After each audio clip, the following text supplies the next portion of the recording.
Hello. No one's here yet, of course.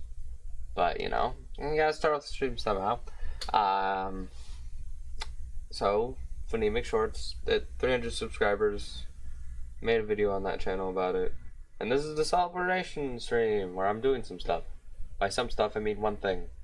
And I'm probably going to slowly lose energy as this entire stream goes on.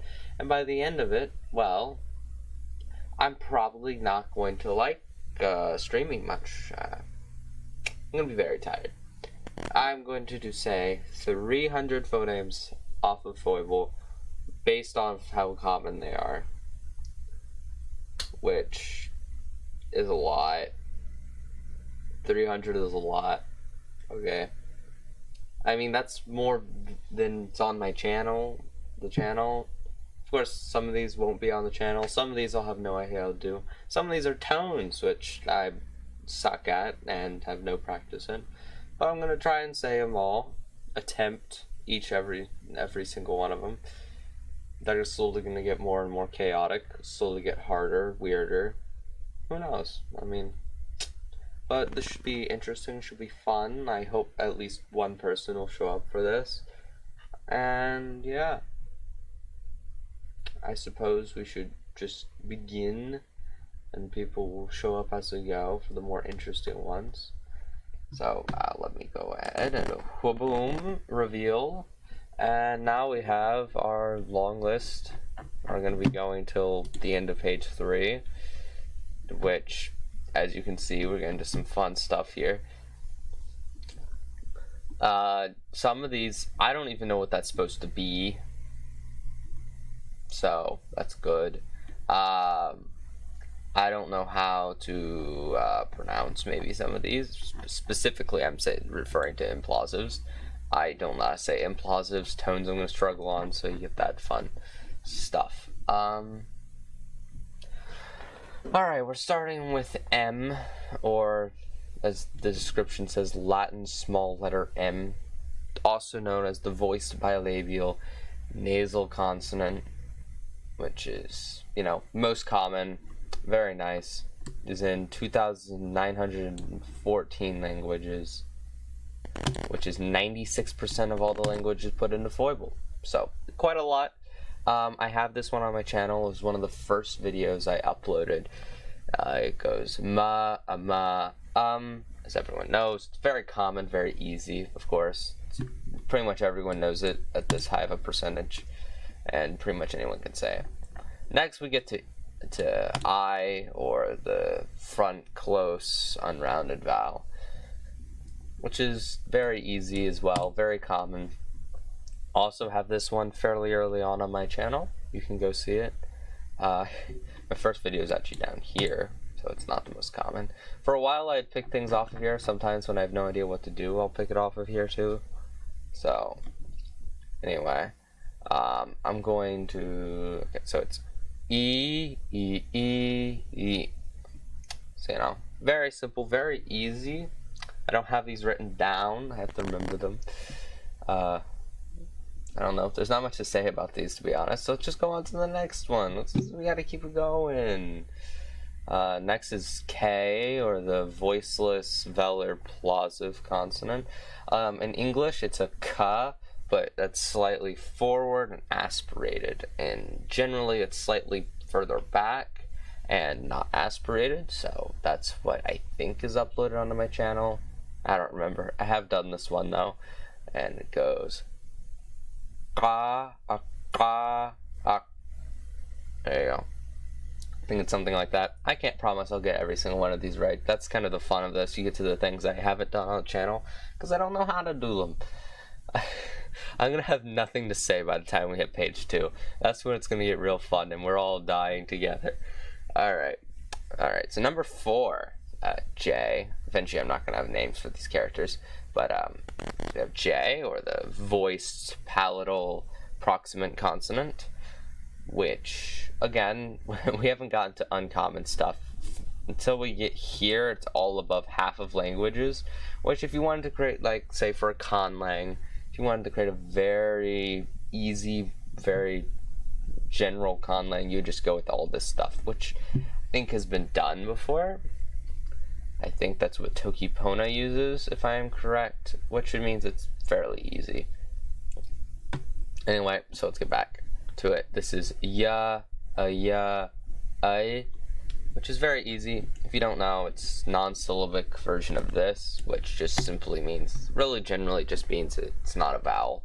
There's also syllabic, which means it's more like a vowel or takes an entire syllable on its own. So that's fairly convenient, easy. We haven't gotten to weird stuff yet. So we have you, which, again, these we haven't even gotten outside of the basic 3 vowel system, then 5 vowel system, so nothing weird. We also haven't gotten out of consonants that are pretty much in every language you're going to see, or probably in your native language, whoever watches this. Might upload some of these clips maybe to the channel, because I don't know what I did. I forgot to do with the polls yesterday. To be honest, I forgot a lot of things yesterday because I just got back from vacation. I was tired, and I'm shocked that I even managed to make the video that for the celebration thing. Although I wish I could have made it earlier so that maybe more people would have seen it and showed up to this stream. Because believe me, talking to a brick wall is not easy. So this one is ooh, ooh, ooh, ooh. Of course, one of the first videos on the channel, I'm pretty sure. Very easy, very simple. Next one we have this one, which, if I believe, I'm supposed to redo. This one because I messed it up in the original, and this is the first video on my channel. I'm not too shocked to mess it up. Open vowels are kind of the most controversial in a lot of the things that you get into. Pretty much every opinion has someone that disagrees with them on open vowels, besides that open vowels exist. I famously, or I guess infamously, or not really famously, just a few people know, I made a conlang. It had 5 open vowels in it with differing levels of backness. That was fun and interesting and weird. Technically, maybe even more if you consider weird variations and stuff that language had. That language is just infamous in its own right for people that know about it, or the communities I was in when I made it or shared it. Alright, so this one is, I think in the video I did something like ah or ah, but really it's ah, you know, not an ah, which I don't know where it is. Alright, next one is P. Again, English aspirates its voiceless plosives for the most part, unless you talk about things like stop, where it's unreleased. But you want a released, but you don't really see released and unaspirated in many cases, I don't think.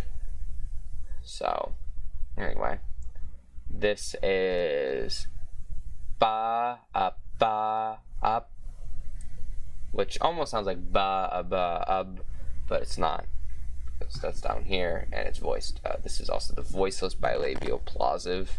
Forgot to say some of these names because, well, a lot of people, you can easily find the names for these ones, but it's the voiceless bilabial plosive consonant, and this was the front open, or whatever you want to, what backness you want to say it is, open unrounded vowel, and this is the close back rounded vowel. Anyway, next one we have the same thing as this relationship. This is an unsyllabic version, non-syllabic version of you here, and that just essentially, I described it earlier, I don't really need to re-describe it. I am 99% sure I did this one as well. Everyone knows about it. It's good old W, and it goes wa, oh. So, and the last one for things like approximants, which this is the voiced, I guess you would say it's the labial velar. Technically, some people say it's labiovelar, but labiovelar would technically mean something different, but that's just due to weird kinks with how the names work. But approximant consonant. So Actually, I think it was wrong for a while. But the last one, we have approximants. The last one that I do is always technically a diphthong with schwa in it. But that's not really important for most reasons. And some languages consider it that, some languages don't. Next we have N, or the voiced alveolar nasal consonant. Technically on the IPA, its exact position isn't describing it as possibly being dental alveolar or post-alveolar, but for most reasonable cases, we just describe this as the alveolar one. And again, it's nothing special. We haven't gotten to this interesting stuff yet. I think the first interesting one really is eng, but we'll get to that. So this is na, un. Then we have T. It's the same thing as all the others. It's the voiceless alveolar plosive. It's similar to N. Its position's not really described on the IPA. Actually, let me pull up the International Phonetic Alphabet real quick. International Phonetic Alphabet chart.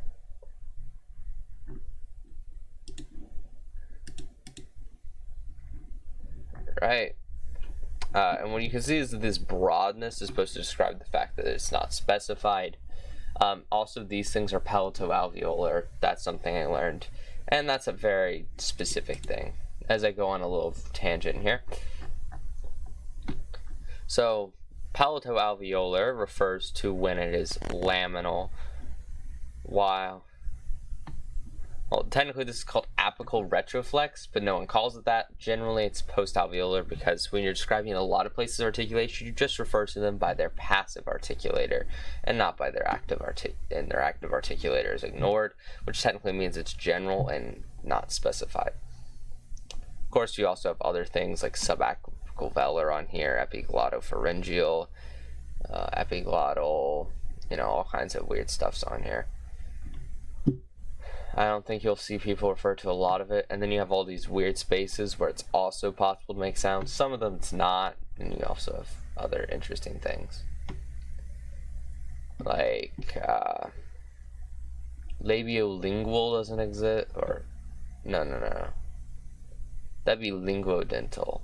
But grave and acute actually don't matter much in my opinion. Anyway, let's go back to what we were doing. Where were we? I think we're on T. So, this is, of course, and again, English aspirates. I try to do it without the aspiration. Sometimes I mess aspiration up, because as an English speaker, it's very easy to mess up the aspiration part. So this is da, da, a. There you go. I'm not too happy with the celebration video, actually. Here I am just saying random stuff all the time, every time. I'm going to make my voice sore, and I'm going to be tired, and I'm going to barely be saying words by the end of this. Anyway, I was saying that I'm not exactly happy with the video, because I didn't end it well, I don't think. And generally, I don't think I said everything I wanted to say in the video, but it's not bad. It works. Anyway, we have L next, or the voice alveolar lateral approximant consonant. I think it also is broad and doesn't refer to something specifically. Yep. Actually describing that there's no voiceless, but a lot of approximants, there's big arguments. It's kind of controversial with voiceless approximants. That do they exist, or are they just fricatives? I personally believe in them, believe that they can exist, but I get the argument as well.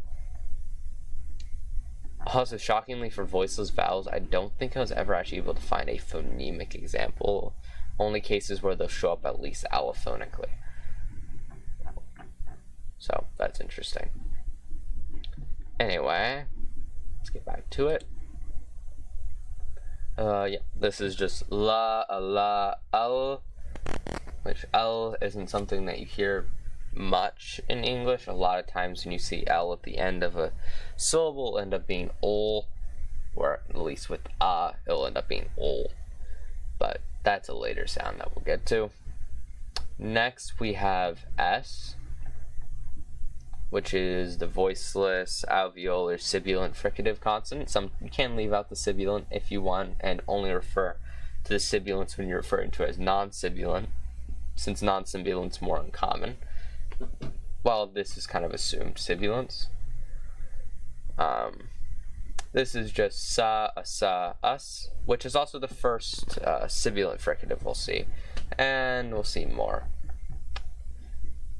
Actually, there are certain videos I've done which aren't even on the entire 3000 because they aren't phonemic or they're rare in certain ways and Phoible doesn't have them. I hope I say its name correctly. I'm not going to be made fun of for calling it Phoible. Anyway, we're now on to B, or the voiced bilabial plosive consonant. And English aspirates voiceless plosives, but not voiced plosives, which is why aspirating voiced plosives is more difficult. But I can do this one. This one's pretty easy. Again, common. Most people know about it. I mean, again, it's 60. We're still over half. The first not over half one is actually D, shockingly, but still a lot of people that would be in my audience would still have heard of it or know how to say it. I think I've done videos on every single one so far as I understand it. Although a lot of times I'll only do one plosive or the other with voicing, because I didn't think it's necessary to do both. So anyway, this is ba, ub, which I actually said earlier when I was trying to contrast these two without aspiration. Nothing really special to mention with it. We next have eng, which is the first one where we're using a non-English character, actually technically an old Latin character that went out of fashion. But you don't really see this much described. It's what's in ing and some other cases, I believe, where it shows up. And it's cool. It's nga, ang, and it's also the voiced velar nasal consonant. Done this one too. If you want to go see the original video, you can look it up. Next we have E, or the not voice. I'm already getting tired. Front, mid, close, unrounded vowel. We are now into the 5 vowel system, very common vowel system with I, U, E, O, A, or E, U, A, O, A, which sometimes you might even argue that it's this mid one. That's, again, another thing where you start getting into people discussing which one to use, similar to open vowels. But anyway, this should be A, I believe.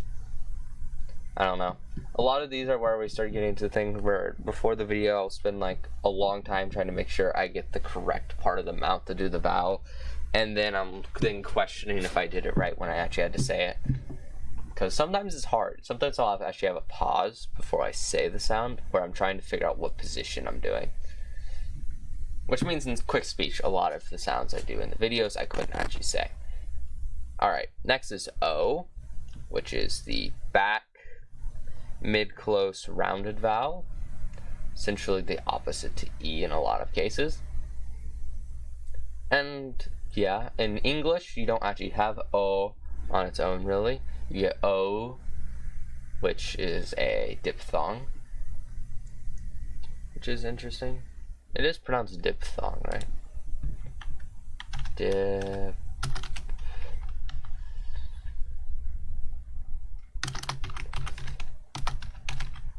If this is diphthong, I've been following this for a while now. Never known by your Twitch. I posted it in the community page once, but not a lot of people saw that. As I started doing the community page because I realized like polls often get recommended and people come from polls, which is kind of why I started. I also wanted to engage more, but I only posted about my Twitch once. Wait, it's with an F. I've been saying it wrong my entire life. Diphthong. I'm calling it diphthong. Diphthong sounds better. Oh my goodness, I can't close it. Well, that tab is open now. Yeah, I mean, I don't stream much either. I want to start streaming more on Thursdays, probably, like today, because it's when I'm free to stream mainly. All the other days of the week, I have times I'm busy. Phoname?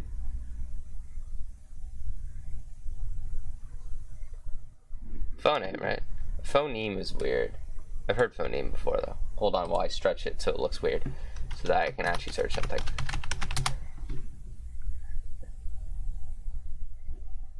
Phoneme. Phoneme. Yeah. I've heard it. I decided I didn't like it. I am an English speaker. Yeah, yeah.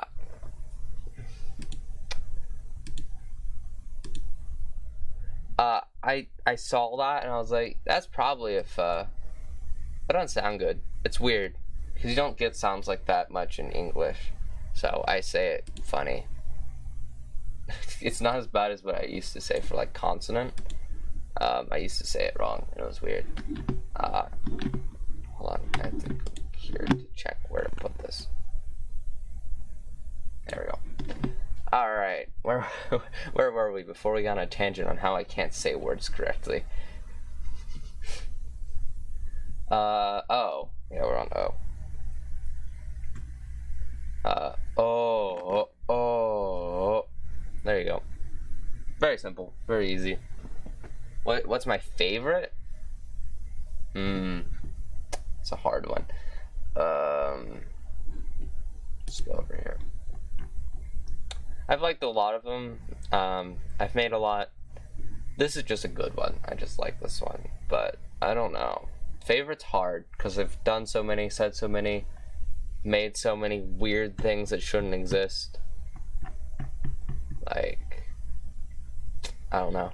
There was a time I tried to make something called clips. You don't want to know what those were. That was a monstrous time when I had a very weird thing that I tried to make one time. But that was when I was still learning. It was an adventure.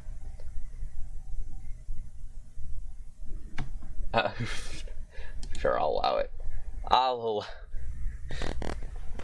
allow it. There you go. Yeah, it's nice. There's also certain things with things like post-retroflexes, post-uvulars, where I just started messing around. So I do like a lot of the stuff I started messing around with and experimenting with back when I was, doing that more. At this point, I don't conlang as much as I used to, and mainly just do phonemic shorts. But anyway, next we have G, or the voiced velar plosive consonant. English normally makes its velar plosive slightly forward, which is weird. I don't know how that happened. You could call them pre-velar if you wanted, or post-palatal maybe, if you want to be fancy. Which is why some English speakers are thought to struggle with distinguishing, say, K and the palatal plosives. But anyway, this is ga, a ga, a. Very nice, very clean. Next we have H, the voiceless glottal fricative consonant. We actually haven't done that many fricatives now that I think about it. The only other one we've done is S. I can only speak bits of other languages, not fluent in any other language. So I speak a bit of Spanish, bit of Japanese. Besides that, like, those are like, okay, I'm fine sometimes. After that, we get to Greek and Esperanto, which I have just tiny little bits I know. For the most part, I forget a lot of them. And then we get to, say, Yiddish. And anything else? I mean, there's a bunch of ones I learned little bits of, tried to learn at some point, but gave up on. Like Hebrew, I gave up on, because I just couldn't handle Hebrew. forgot what language that was. I feel like I should know. Here, let me look it up on this tab. I forgot what language this was. I feel like I should know it, but I also don't know it. So, Circassian. I don't know if that's the correct way of saying that word.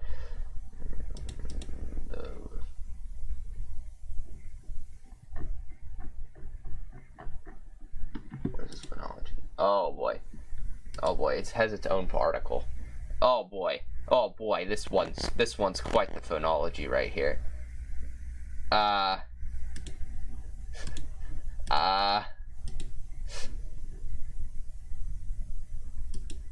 that's not the one with the most phones.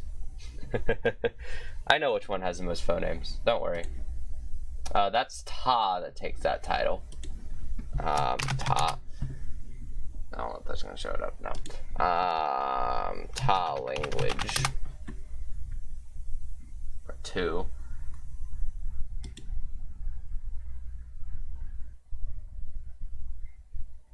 Fourth large number phoneme. Perhaps the largest in the world is also notable. 2 language. You can go look it up.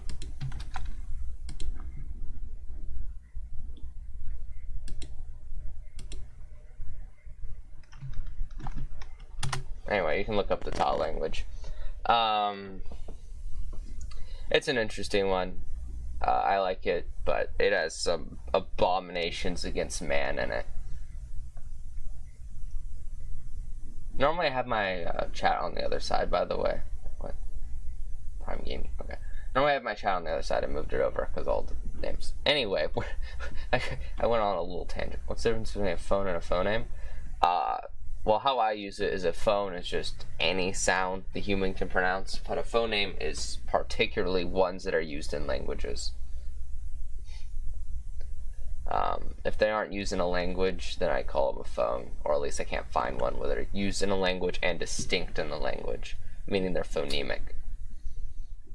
Which is why I called my channel Phonemic Shorts. Anyway, H. back to the 300 phonemes that I'm never gonna get through. We have H, which is ha, ha, We're not gonna talk about that last syllable. Anyway. And next, we're finally below the 50 mark. We upload 2,000 over here. Anyway, we're below 50. Here. And yeah. This is the voiced alveolar plosive consonant. My brain had aneurysm there, but have you studied Sudanese? No. I haven't studied that many languages, to be honest. A lot of what I do is, I rarely actually study languages. A lot of what I do is just study the phonemes. So, I literally didn't find the language. Huh. I didn't even pronounce it right.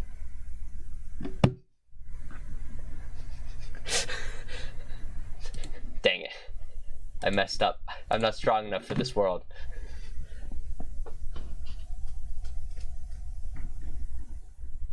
Sugandese. Sugandese is the pronunciation. I need to be more astute. Anyway, we're on to D.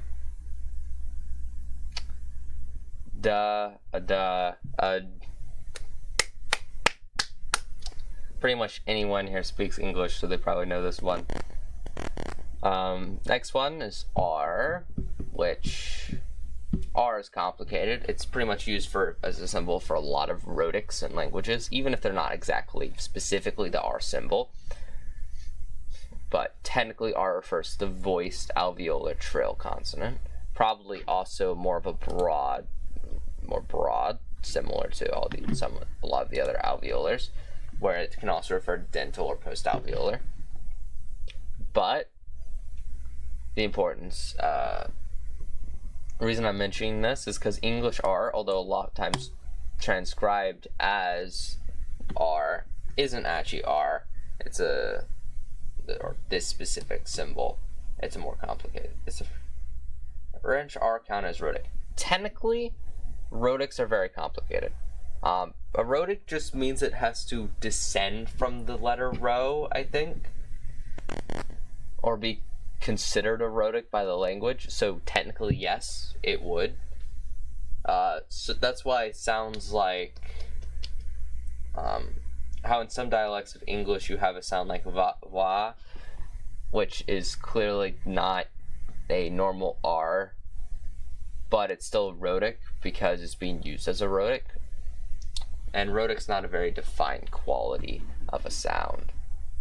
Anyway, I guess I should pronounce this then. It's ra, ar. Very easy, just a rolled R. Next we have F. Then we're going to get the things where I have to refer to them with weirder names. But next we have F, which is another non-syllabic, or not non-sibilant.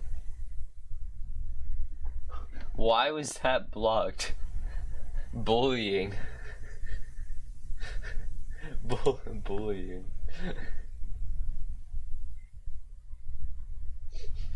That's funny. It really does not like a lot of these. Anyway, I don't think this thing cares though, the chat thing. Automod literally 1984. Anyway, this is fa, af. I think I've done this one too. I think I've still done all the ones above. I don't know when we're getting to the first one I haven't done. I think this will be the first one I haven't done because I don't do the long, any consonants or vowels that are long really, because I just didn't think it was worth it. Especially after the video where I very well demonstrated the long segmental. Segmental, right? I don't remember words. Anyway, so here's my anyway, next one is, I don't know what to call this, N with palatal hook. There you go. It's the voiced palatal nasal consonant. What do you mean? I don't know.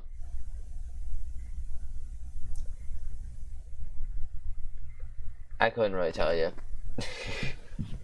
It's still very high up, though, because it's still part of the top 10, but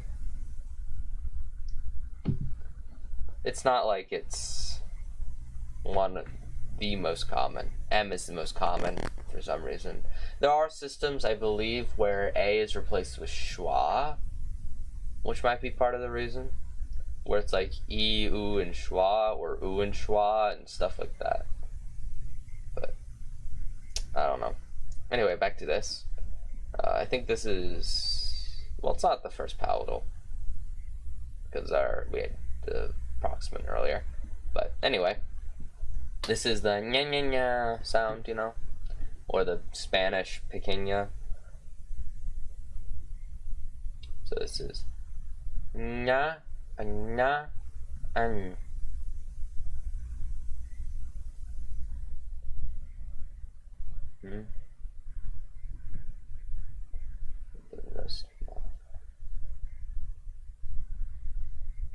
Talking about one of these other ones that are down here.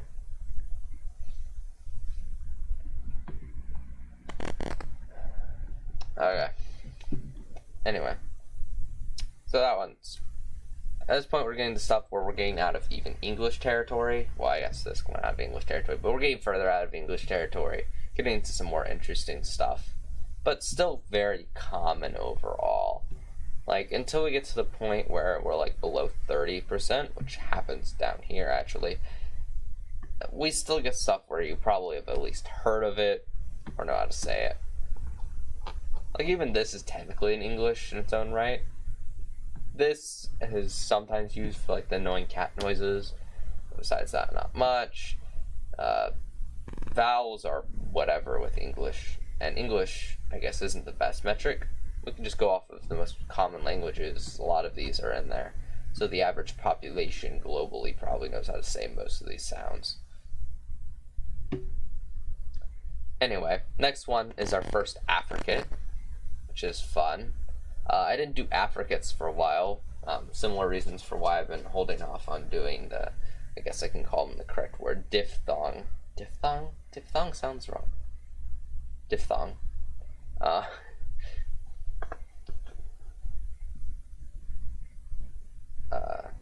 And that's because I just didn't feel like it was special enough. But I've kind of went back on that at this point. And I've done this and plan on doing some diphthongs in the future.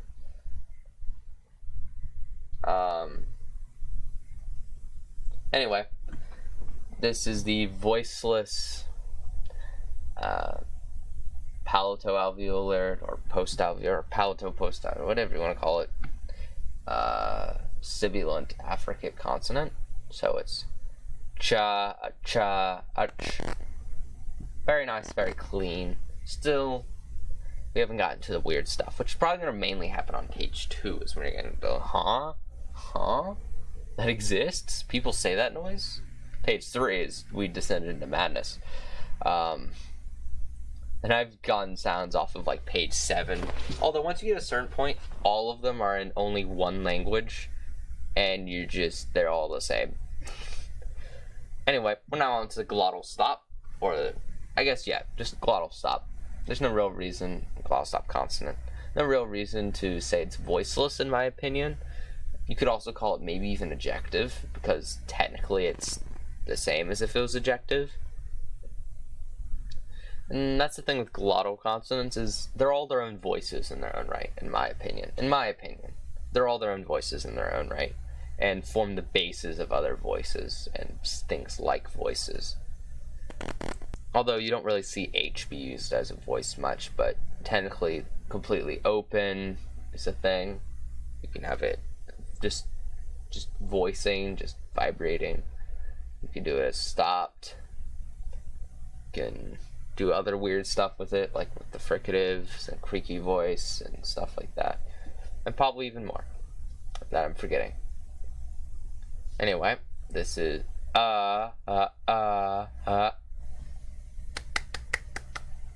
very interesting, very nice.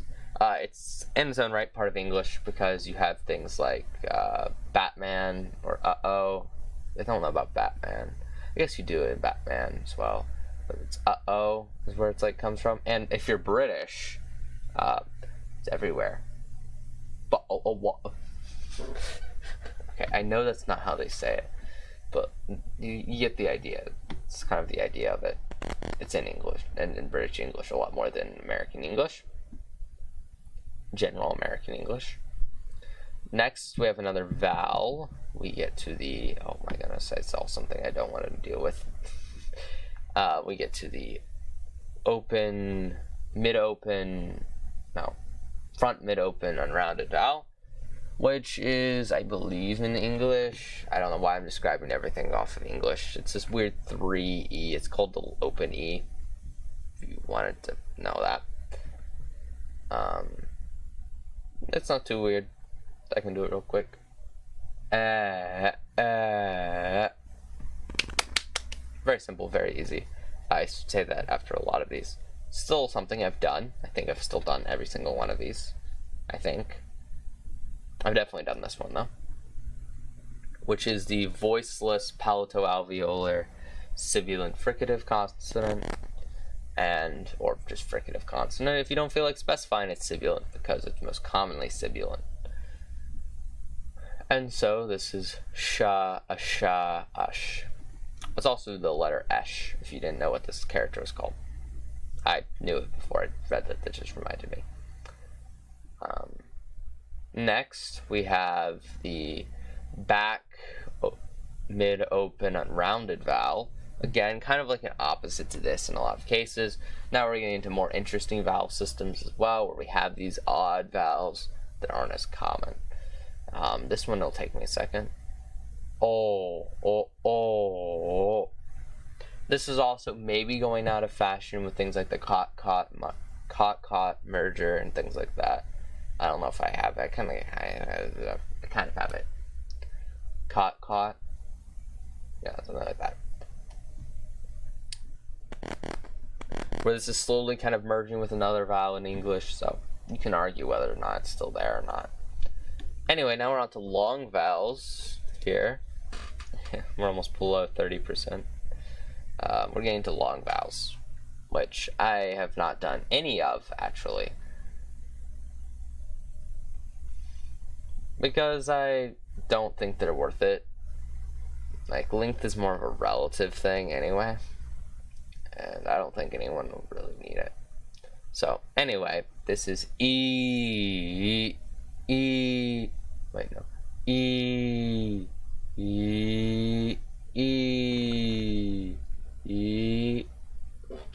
Hold on, what is that?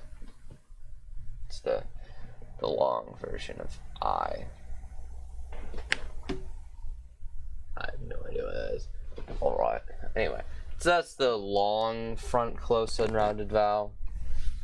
Very similar. That's why I didn't really think it was worth it in the original, in my channel, to do those. Next we have the same thing, but for A, or the same thing, but for the front open unrounded vowel. So, ah. I think it's something like that. I don't know. It's the most confusing letter in my opinion. But anyway, so it's ah, ah, ah, ah. Much longer. I don't know what I'm doing at this point, and I think my brain is slowly dysfunctioning. All right, I think this is our foist. This is our foist. It's our first voiced fricative here, where we get Z, or the voiced alveolar sibilant fricative consonant. Again, they're a bit more general. I guess with S and Z, they're not as general with the post-alveolar stuff, but they do still have the dental type thing, where you technically could be dental as well. And there is a symbol if you wanted to specify that, but I doubt anyone would. So this is uz. Very simple. I don't think anyone struggles or doesn't know that one. Alright. I don't know why I'm scrolling so far. And now we're finally under 30%. Finally is a strong way of doing it, saying it, but yeah, we're under 30%. And now we've hit the long version of U, or the long back close rounded vowel. Again, these long vowels are really boring, which is why I didn't do them on the channel. But I bet they would have people watch them. I just don't think they're worth it, in my personal opinion, to put them on there. So we have ooh, ooh, ooh, ooh, something like that, where I just have to elongate it. I'm not even quite sure how long to elongate it, or if I'm elongating. It's very difficult to do with my format, which I guess is another reason I haven't done it. So we have the same thing we did over here, but voiced. So it's a voiced palato-alveolar. I guess you can maybe say it's post-alveolar too because of this. Sibilant fricative consonant with, good old edge, which edge is actually on its own not very common, but I love edge. I guess if you want a standard favorite, it's probably edge. I love edge. Ja, you know what I'm saying? But anyway, this is the post. I already said what it was. I'm going crazy already, and we haven't gotten done with the first page. We're not even halfway done with the first page, in fact. Anyway, so this is ja, udge. Nice, clean, easy. I'm not really distinguishing Fortis and Lennis here because it's not really worth it. Fortis and Lannis is too specific to actually describe the difference between. Next, we have V, which V, nothing special. It's not different from the English character. In German, it's the W. Oh yeah, German. That's another language I know a bit of. I forgot. I forgot that I knew German. That tells you how well I know German. So it's of, or the. Gee, I think I forgot to say labiodental in an earlier one. But anyway, this is the voiced labiodental fricative consonant. Non-sibilant, if you want to be specific, but that's really not important here. Next, we're on to the fishhook R, if you want to call it that. Tap R, the weird looking R, the R when you don't feel like drawing the line. So it's the voiced alveolar, roughly alveolar tap. I normally say tap slash flap because some people might distinguish it. I'm not distinguishing it, so you can call it either. Tap slash flap consonant. So it's ra or ra ra ra. I almost started saying ra ra ra. I'm doing the trillion. There's also short trills. That's another interesting thing I incorporated one time in an abomination of a conlang. Anyway, now we're on to specifying the T character to show that they want specifically dental or denti-alveolar. It's hard to say what it's specifically referring to, and my ear is disgusting.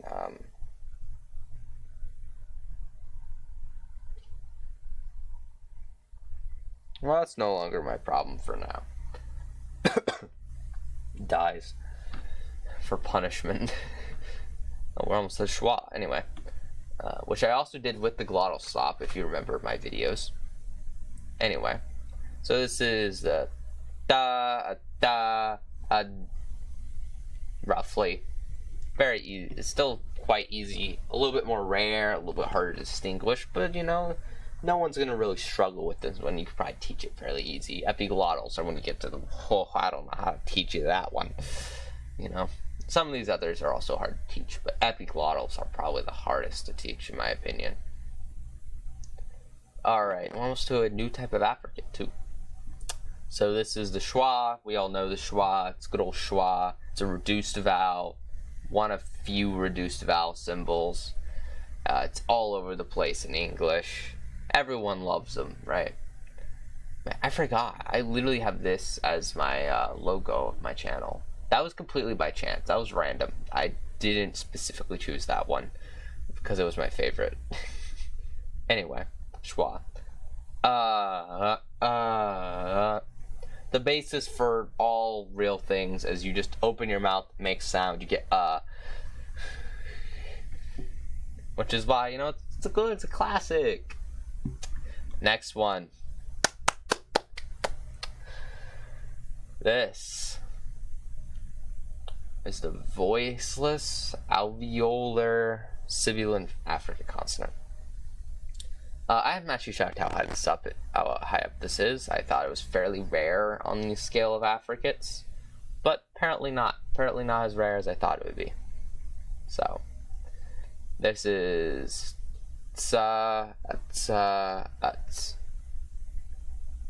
not hard. You get it like the end of words like cats. It's like drumming sounds. You know what I'm saying? Symbol. But you know, we all know it's simple, easy. Everyone got it. Again, another easy one to teach, even if it's not phonemic in their language. This one, it's not a long vowel. Let's just get through it real quick. You know exactly what it is. I know what it is. I don't think I need to describe what it is. You know what I'm saying? I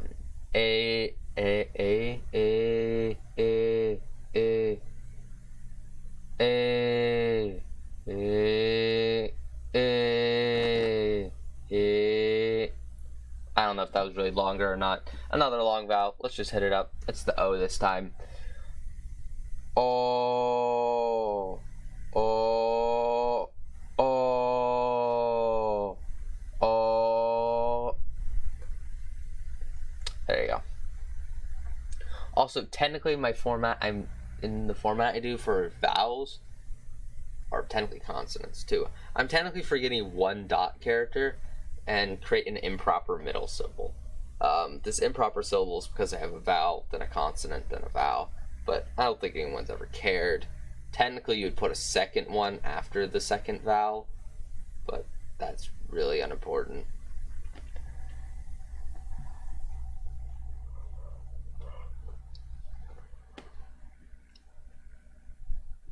Tired already. We haven't got very far. Yay! It's aspirated K, which is similar to the English K more so, although still further back. And then we got English P. It's gonna be fun. So of course this is the voiceless aspirated velar or velar aspirated plosive, whatever way you wanted to say it, consonant. So that's ka, ka, a ka, a k. I think that's good. I think that's a good demonstration of it with the further backness of normal vowels instead of the more forwardness of English vowels, which is ka, ka, k. You know what I'm saying?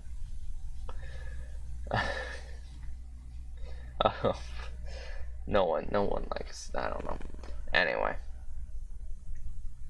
We now have the voiceless bilabial plosive consonant, but aspirated this time, which is like English P. So it's pa, a pa, up. I prefer when my brain failure. Prefer when my voiceless plosives are aspirated. They're just easier as an English speaker. That's a personal preference, and we're almost to the very scary things I don't want to do. You know why. I have no format for these. Anyway, so we have X. Almost an hour already, and we're nowhere through. We've gotten nowhere. Alright. So we got X, which is the voiceless velar fricative consonant. At this point, we're below 20% as well. Didn't know if you noticed. We're almost below 500 too, which will happen when we get to this nasalized vowel. And so we get to, I don't think this one's too hard. I'm tired from 1 hour streaming, that's concerning. Alright. So this is ha, ha, It's kind of hard. I'm kind of get confused when you get to that back area. It starts getting a little more complicated to figure out if I'm exactly doing it correctly. So I might have gotten that wrong. And I'm sorry if I did. Alright, we're to the tones. Now we're at a high tone, which I don't really know what to do with for tones. There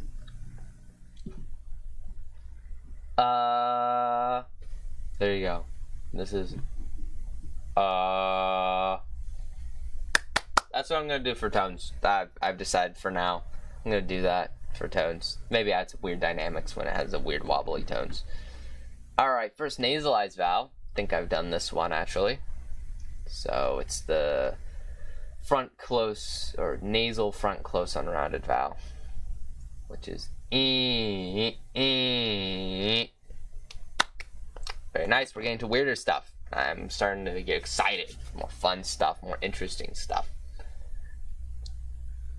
Next, again, the dental specification of an alveolar consonant that's unspecified, really. So it's the voiced, I guess, dentialveolar dental nasal consonant, which is na, hun. I'm not very good at distinguishing them, but no, they exist as phonemes in languages. Next, another nasal vowel. Good old A, but nasalized, so it's the nasal front open unrounded vowel, which is I think it's something like that. Anyway, sound like a clown, you know. Another nasal vowel. This is the nasal back low surrounded vowel, which is I think nasal vowels are fairly easy to do. At least exaggerated nasal vowels are very easy to do. Next, we're getting to more challenging stuff, which is a central vowel. I generally think central vowels are more difficult. This is because it's kind of hard to figure out where in the mouth to go. So, anyway, this is the central close unrounded vowel, which is I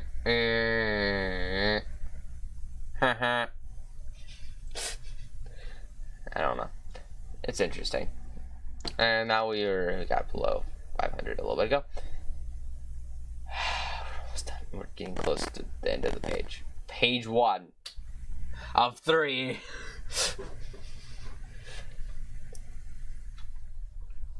Let's see if anything's happened in my little Discord server here. Just a notification. Okay, that's fine.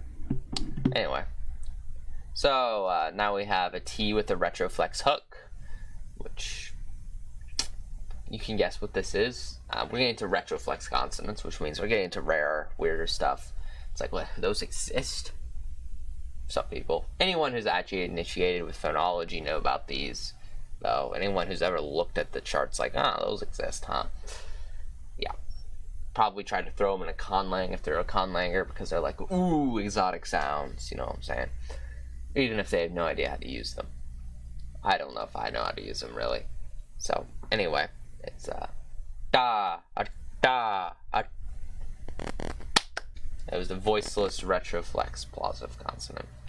Next we have edge, finally. One of my favorites, I'd say. Top tier. Voiced, palatoalveolar, sibilant fricative consonant. Could leave out the sibilant, probably would still know what you're talking about. Actually, if you say palatoalveolar, I don't know if they know what you're talking about, because a lot of times you see postalveolar instead, which is generally good enough. So this is ja, just clean, so nice. I love it. Next we get into a interesting sound, I guess you could say. It's a weird one. It's the, let's see, near front, near close unrounded vowel. So you can kind of centralize, mid-centralize a bit, and you get this, which is which is interesting how different it sounds as an English speaker, at least, to regular E or I, as you would call it by name. It's words like bit and stuff, you know? Which, yeah, it's nice. Not a bad vowel at all. Kind of close to some of the other reduced vowels, which are interesting. Next you get the voiced velar fricative consonant, which is, I'm just rolling these out now. I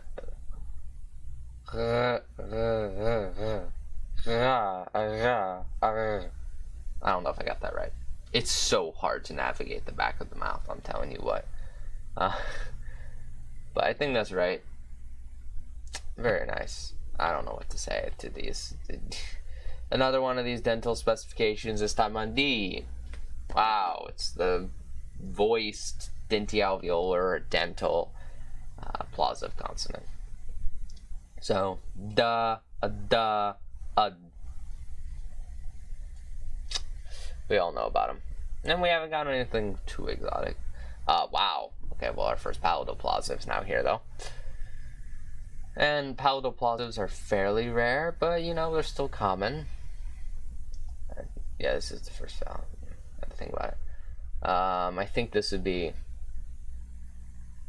ga, ga, ga, ga, I think there's that. That's it. It sounds super weird, I gotta say. It just sounds so foreign and strange to me. But I don't know. Next, we got good old upsilon. It's the weird horseshoe letter, or the near back, near close rounded vowel. Oftentimes people look at the chart and they're like, oh, well, where's this unrounded counterpart? No one knows. It probably left to go get some, I don't know, went on a road trip around the world. It's been on vacation the last 5 years, you know. I don't know where it went. But All right, this one's a little weird because as an English speaker, in my opinion, English, which supposedly has a sound, all the examples don't sound at all like what it's supposed to be. In my opinion, English has it unrounded, slightly off in position as well.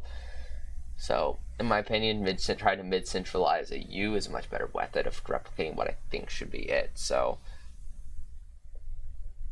I think that's right. I think that should be good. But you may argue, and I can't really say much. I mean, it's kind of up to how you want to think about sounds in of itself. Alright, got another aspirated plosive, or English plosive if you want to call them that, with the voiceless, alveolar, aspirated plosive consonant. So, ta, ta, t. Very easy. And some languages have different levels of aspiration. Some languages have phonemic aspiration, meaning there's an unaspirated and an aspirated. So, all depends on what language you're working with. Now we have a retroflex hook on N, N with a retroflex hook, and then we get N with a curl, which is, we're actually getting into more interesting sounds here. Actually, look at that. Look at these more interesting sounds as we approach the end of page 1. I'm actually shocked some of these are as common as they are, because then you get the symbols, which are like, but that's a symbol on the thing, but it's less common than most of these other sounds. And that kind of shocked me when I first started researching some of these. It's like, these are extremely uncommon to don't exist really at all. Anyway, so this is na, an, or the voiced retroflex nasal consonant. And now we have the voiced alveolo-palatal nasal consonant, or N with a curl.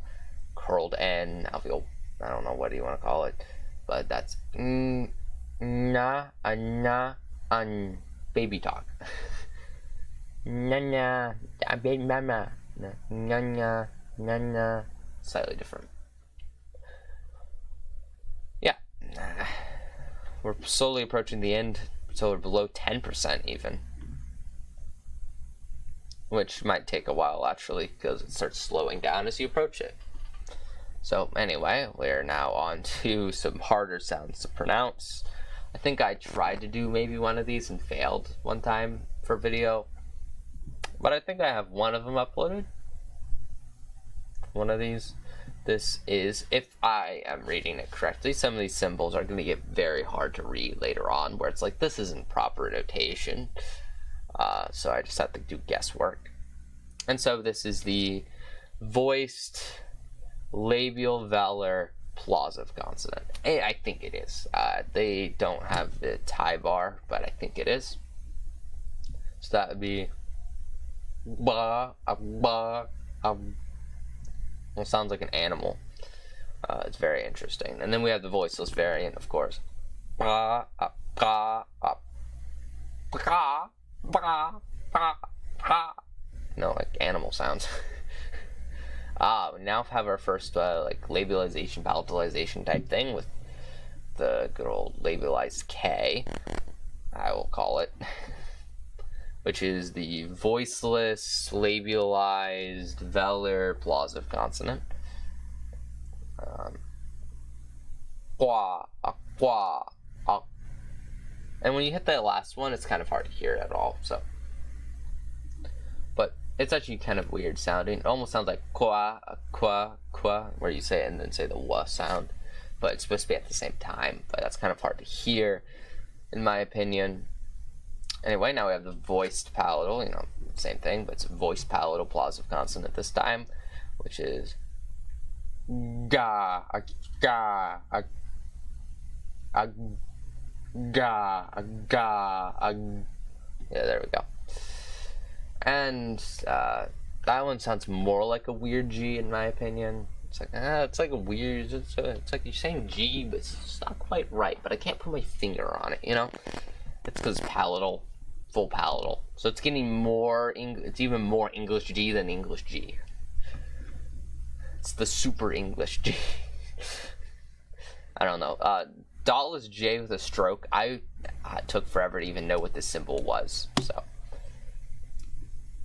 Now we have L with a retroflex hook, which is the voiced retroflex lateral proximant consonant.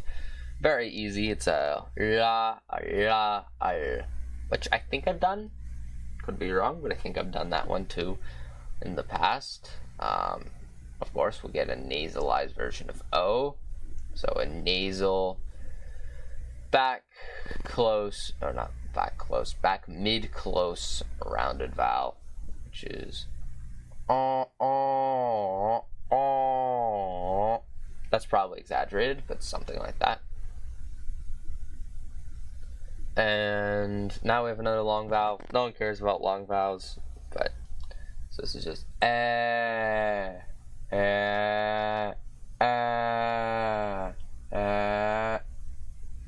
think that's probably exaggerated length, but you get, super, it's just, I don't get the point. It's boring to do those. Now we have a nasalized E, so the nasal front mid close unrounded vowel. Something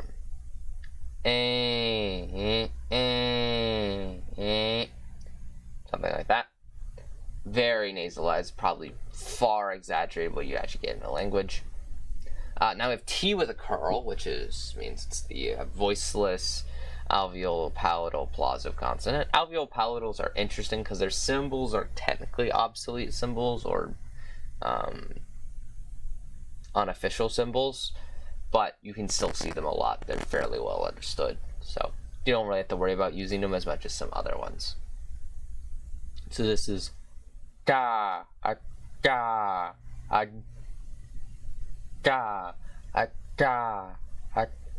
There we go, something like that. I don't think that one's too strong. Okay, there's where we hit the end of 10%. And those are retracted. Those are retracted? No, it's a tack. Okay. Down tack. Which means those are the mid ones. Oh boy, there's an implosive coming up. Okay, that's scary. We'll get another tone before that. Anyway, so this is the voiced version of the alveolar affricate. So this is the voiced alveolar sibilant affricate consonant. So za, a za, a z. And I don't know if you see this one much.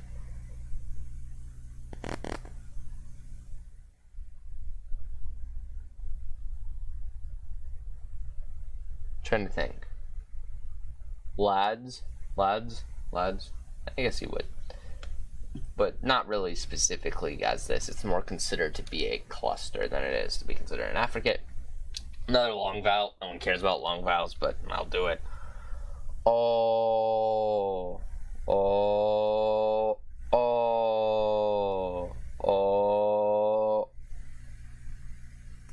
Now we're at another nice consonant. The voiced bilabial fricative consonant, or the beta letter.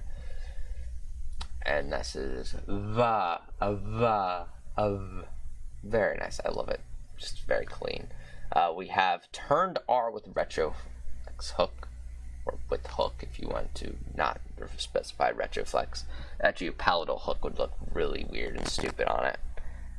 It kind of look like a J. Interesting. But this is ra, ra, r.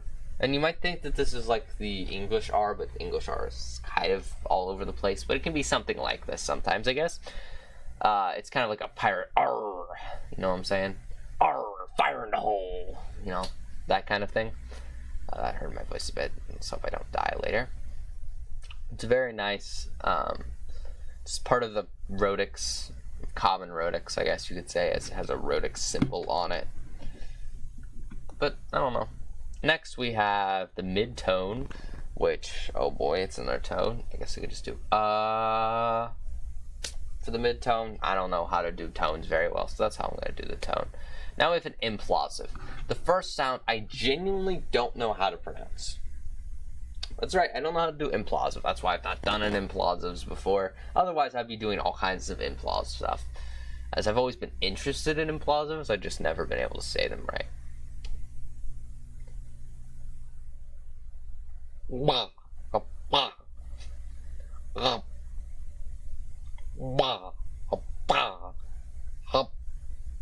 don't know. That's definitely not right, but I'm gonna talk like this now. Ha ha ha. I don't know how that voice works, but certainly it was not what I was supposed to be doing.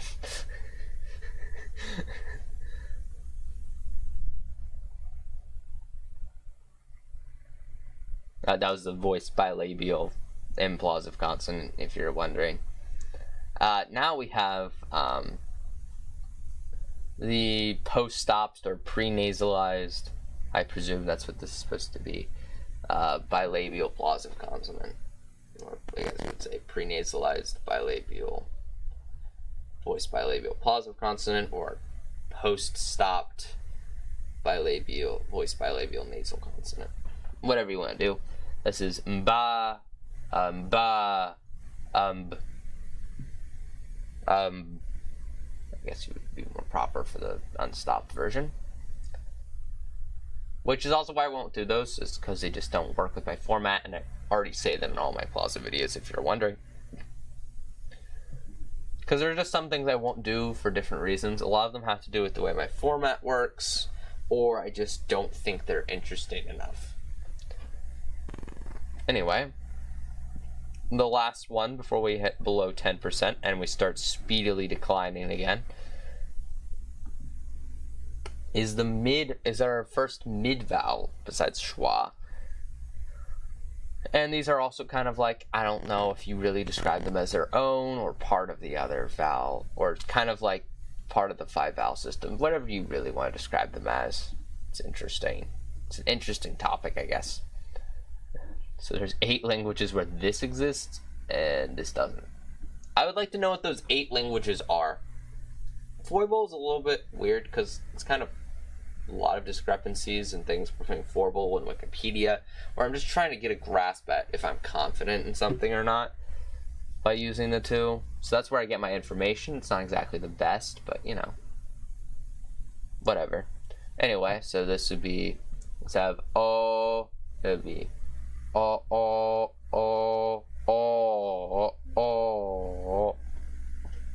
was apparently listening to me in the background. That was pleasant. And that was, of course, the back mid rounded vowel. And now we have the front mid unrounded vowel, which is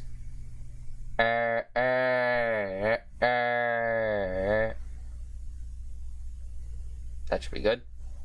In my opinion, that should be good.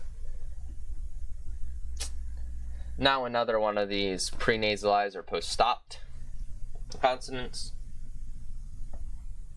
We have the pre-nasalized or the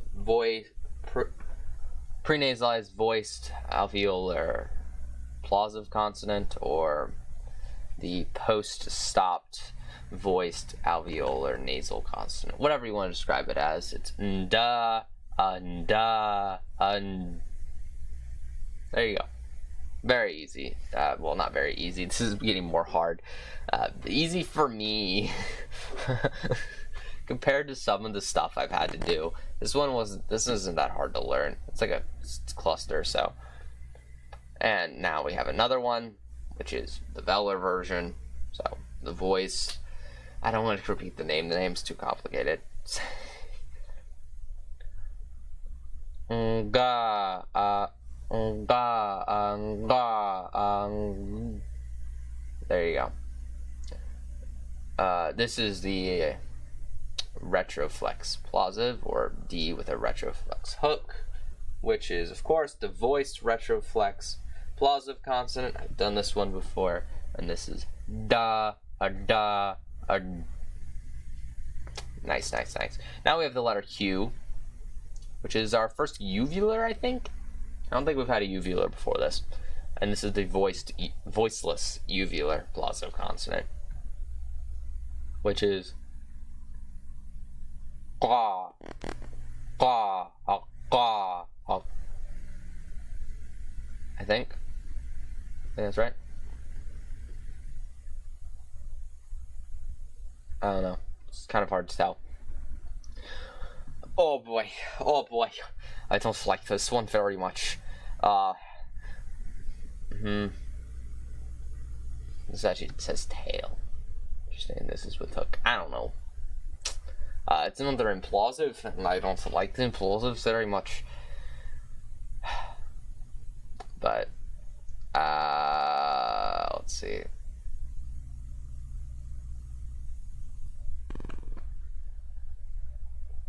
I don't know how to do the last one, but that was definitely not quite right. I'm not good at implausives. I don't know how to do that. That's why I'm not confident enough to upload videos of me saying them. That was the voiced alveolar implausive consonant. Now we get to ejectives. This is the ejective velar plosive consonant. Very, very easy. I think I've done this one before. Almost at the end of the page. We get page 2. This is going to be a very long stream for me. Very long. So this is I think something like that. Something. I don't know. It's ejective. Pretty. I think these are fairly easy. I think sometimes they show up as well in English, depending on dialects and certain things. But anyway, now we have another nasal vowel. We have the nasal front mid-open unrounded vowel. Let's try to get the names correct, because I certainly have not gotten everyone correct. And this is the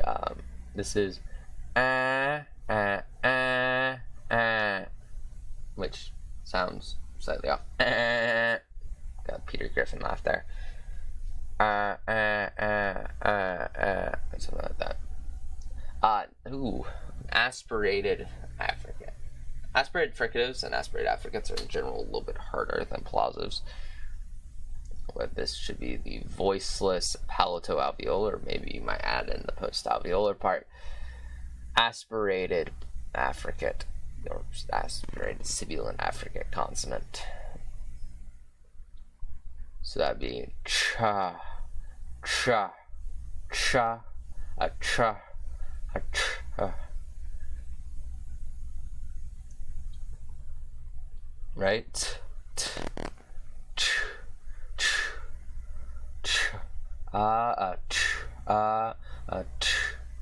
Something like that.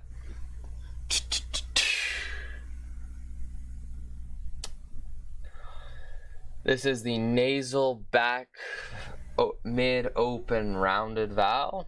So,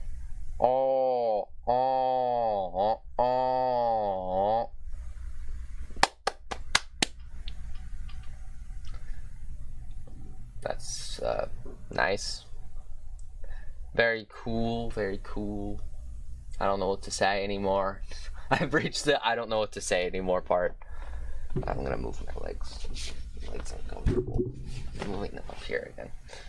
I don't know.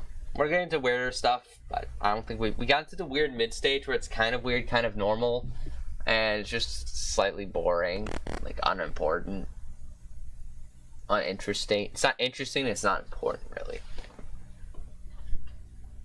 So this is now a somewhat debatable one. This is alpha.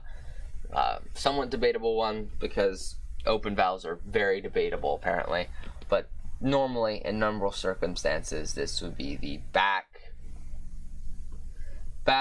open unrounded vowel. In weird cases you might say that it's some level of more closed than the other open, the more fronted open vowels like A. But anyway, it's alpha, and this should be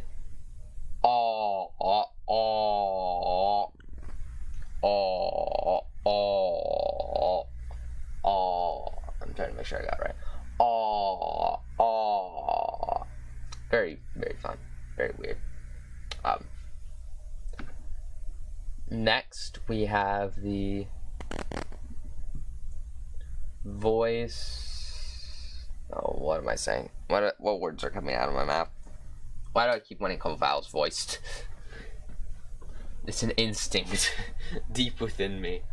This is ash, or front, near open, unrounded vowel. And this is just which is closer to what I ended up doing in my original video. So now we have another example of dental specification, creating the voiced dental or dentalveolar lateral proximant consonant, which is la, la, l. Now we have chi, or chi, I don't know what you want to call it. That last one. Anyway, I'm going to call it chi because it's easier to call it chi than call it by its name. Or I don't know. What's another uvular? It's the voiceless uvular fricative consonant, or non-sibilant fricative consonant, if you want to be oddly specific, despite the fact that you can no longer even do sibilants in that position. Anyway,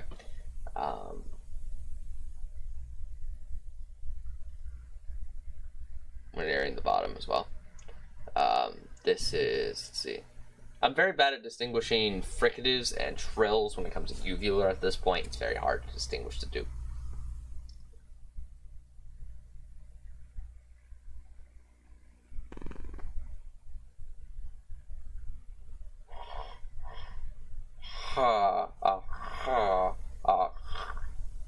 That sounded weird, but I'm going to say that was right.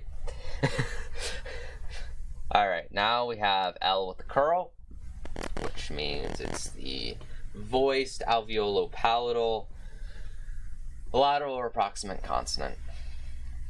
Which, yeah, it's another one of the alveolo-palatals, which you don't see on first glance at IPAs, but they do exist.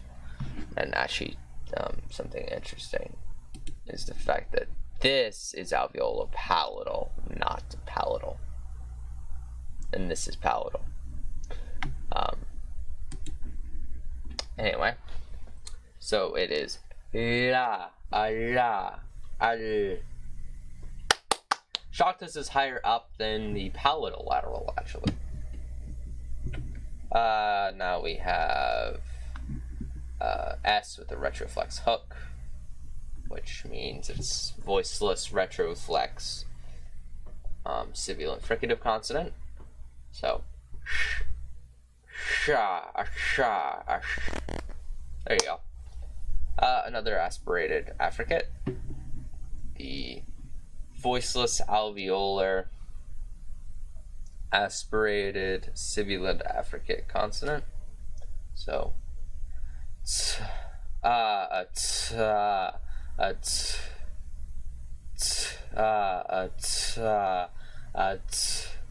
something like that. Ooh, an interesting vowel. Finally, an interesting vowel. A lot of the other vowels weren't very interesting. Now we get a more interesting vowel. So, wacky vowel. And that is the back, close, unrounded vowel, which is I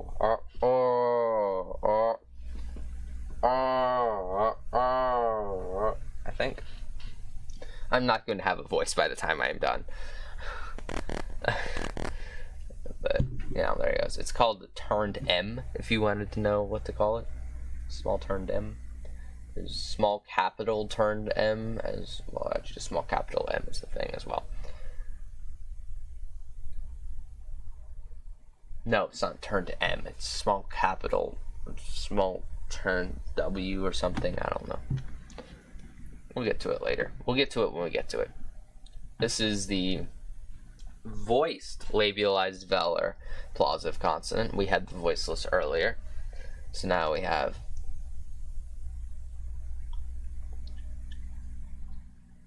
gua, gua. There you go. We have an ejective affricate now with the ejective palatoalveolar sibilant affricate consonant.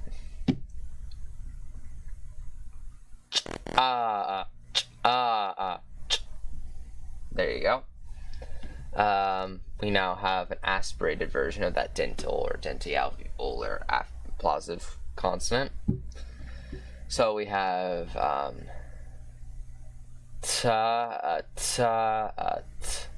which was, I didn't say its name because I'm going crazy at this point. Voiceless, I should have done this at 100 subscribers. I'm crazy for doing it at 300.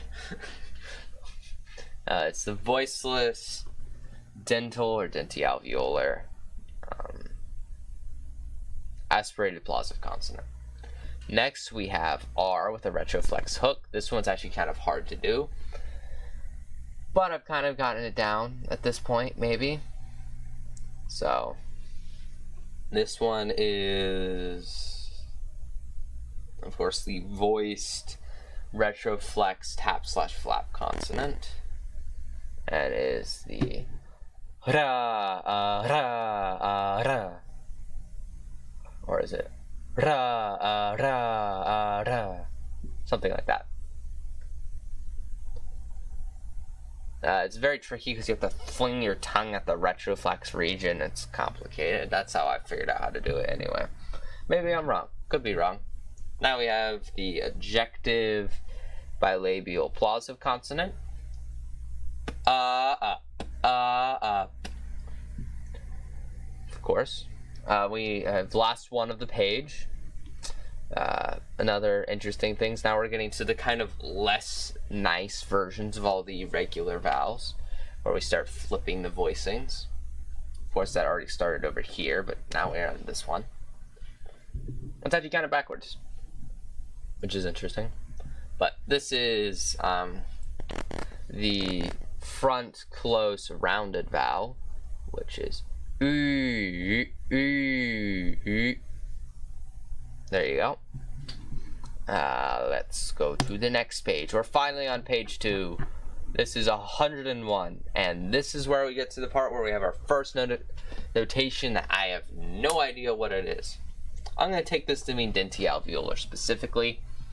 I don't know how you would interpret this, but I'm going to interpret it specifically dentialveolar, creating the voiced dentialveolar nasal consonant, which is na,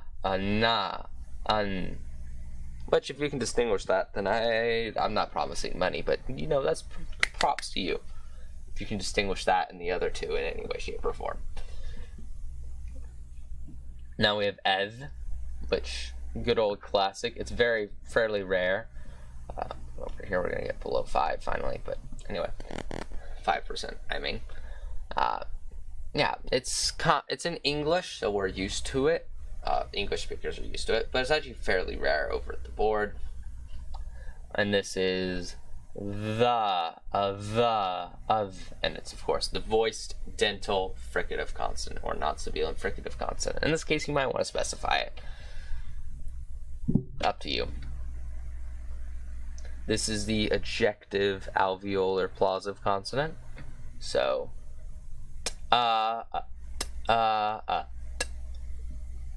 which is nice. I like it.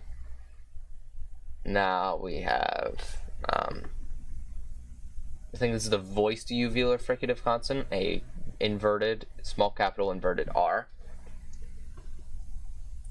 So this is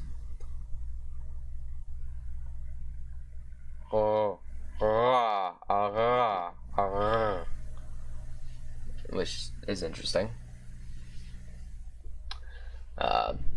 Again, uvular region is a little more complicated. Ooh, we have an inverted bridge. It's the first time we see something like this. This is specifying apical versus laminal. So specifically, this is apicoalveolar instead of laminoalveolar.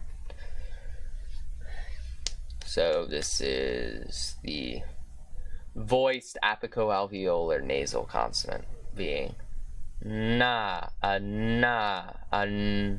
and you know what? If you can contrast that, good for you. I can't. You get to these very similar ones, I can't tell what's going on. Okay, now we have phi, which is the voiceless bilabial fricative consonant. We had the voiced earlier with beta. So this is fa,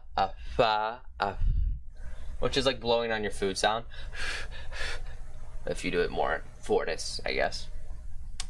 This one's kind of hard to hear. Very soft, very elegant, in my opinion. I like it a lot, but I don't know. This isn't a tier list. I'm not tier listing all 300 of these. That would be a nightmare. Maybe for 500, maybe for 1,000. If I hit 3,183 subscribers, I will tier list all of them. No, that's not a promise.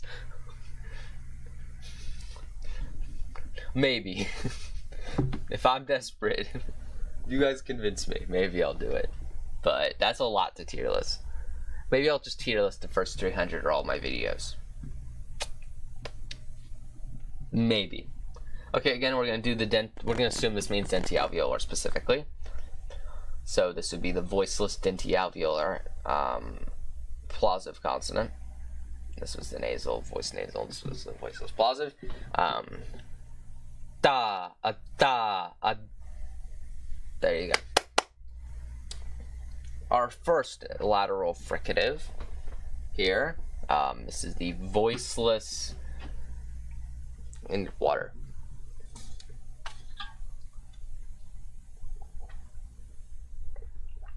Boy, I needed that hydration. Gonna need a little more than hydration by the end of this. We're gonna be making it up to like 30 hours and 30 minute stream. I have no one to talk to, so I have nothing else to say about a lot of these. Well, I guess since we have the time, I might as well mention something, which is that bilabial laterals are very weird. There's the concept that there might exist, but there's no way of distinguishing them, and they're allophonic in every single language, which means that they're used interchangeably, really, or that they are both used, but they are not distinguished for the same phoneme, essentially, for the same collective sound. So a phoneme which has multiple phonemes in it. Anyway, back to this. Voiceless alveolar lateral fricative consonant. I like these. I like lateral fricatives. They're pretty cool. An apical version of the rolled R. So, voiced apico-alveolar trill consonant.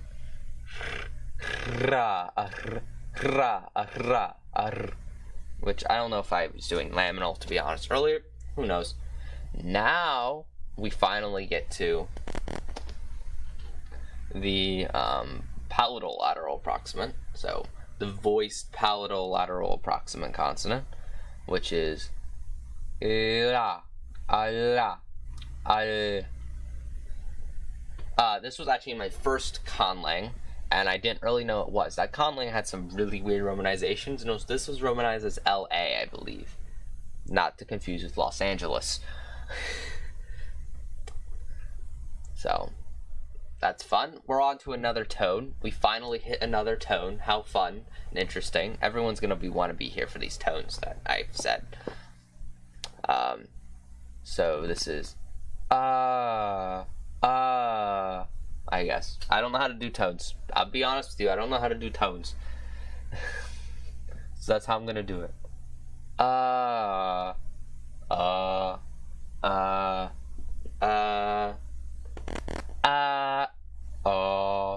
don't know. I'm messing around with tone stuff, trying to figure out what tones are. This is the voiced apico-alveolar lateral approximant consonant. So we're getting a lot of these apico-alveolars or specified denti-alveolars here. So this is la, la, al. I'm not sure I was doing the laminal earlier, which would have been la, la, al, which is slightly different. Just slightly. Wouldn't be able to distinguish it in fast speech. Anyway. Next we have the T with a retroflex hook, but this time it's aspirated, which is cool. So that would be, of course, the voiceless retroflex aspirated plosive consonant. So cha, a cha, ta, cha, a cha, a ch. That should be right. Now we have something that's kind of in English, kind of not. It's in words like human or hue. So I don't know if all dialects have it. It's not really phonemic. So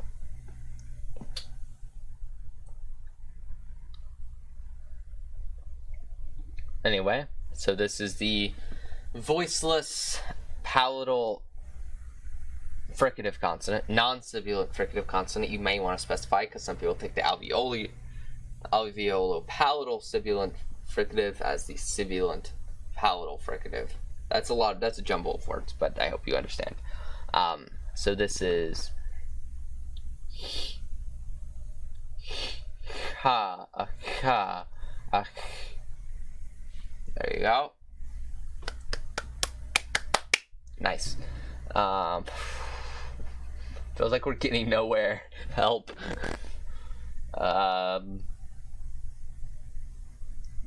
Now we have the dentalveolar version, specifically dentalveolar L.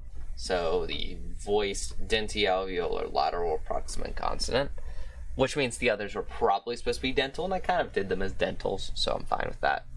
Not as interdental, though. Interdental is technically its own notation. Anyway, this is la, al. Then we have the same thing, so we have the voiceless dentalveolar sibilant fricative consonant. So sa, which is somewhat distinct in my opinion. Back finally to a vowel. Our last vowel was a while ago, so nice to see another vowel. This vowel is the kind of like worse or rarer version of I guess the open O or whatever it's called. Anyway, this is a turned V, which I've always found this notation interesting. I guess it's supposed to be kind of like an A, but without the middle part. That's my only guess as to what it's supposed to be like. Anyway, this is ah. If I remember correctly, I messed this one. This was one of the ones I messed up the first time. I'm hoping I did it correctly this time. Of course, I forgot to say what it was, or did I say what it was? I don't think I did. It's the back open, mid-open, unrounded vowel, opposed to the rounded more version of it, which we said a lot earlier. This is the pre-nasalized. This is actually a fun one right here. The pre-nasalized, also we just got below 5%. It's the pre-nasalized. See if I can ever get this done. I keep interrupting myself. Pre-nasalized, voiced, palatoalveolar sibilant affricate consonant. There we go. So this is nja, nja, nj. This one's a little weird. I think that's what it's supposed to be anyway. This is just a guess. Another nasalized vowel, but with the kind of weird central vowel. So this is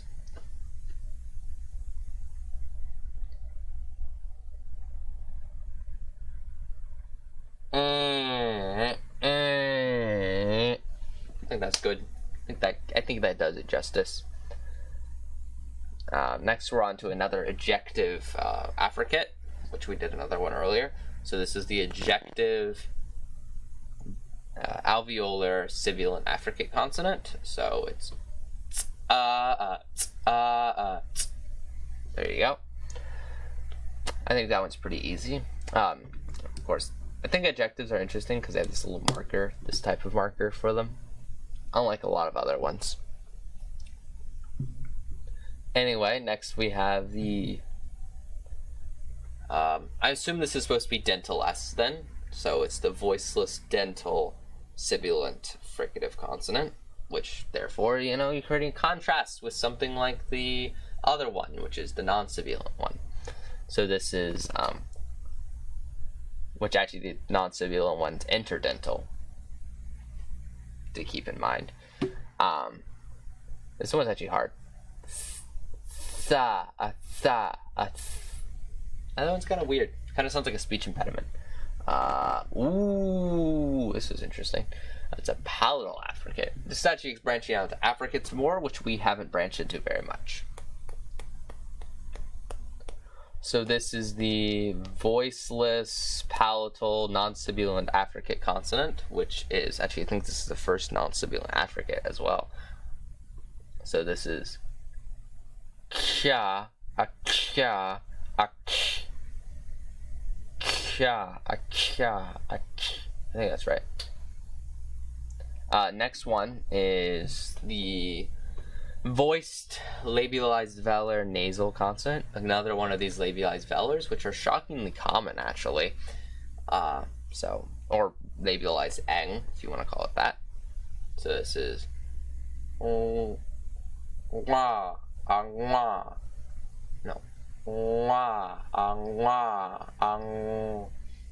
something like that. I might have gotten that a little bit off in that middle one, I think, but whatever. All right, we have theta next, or the voiceless dental fricative non-sibilant fricative consonant.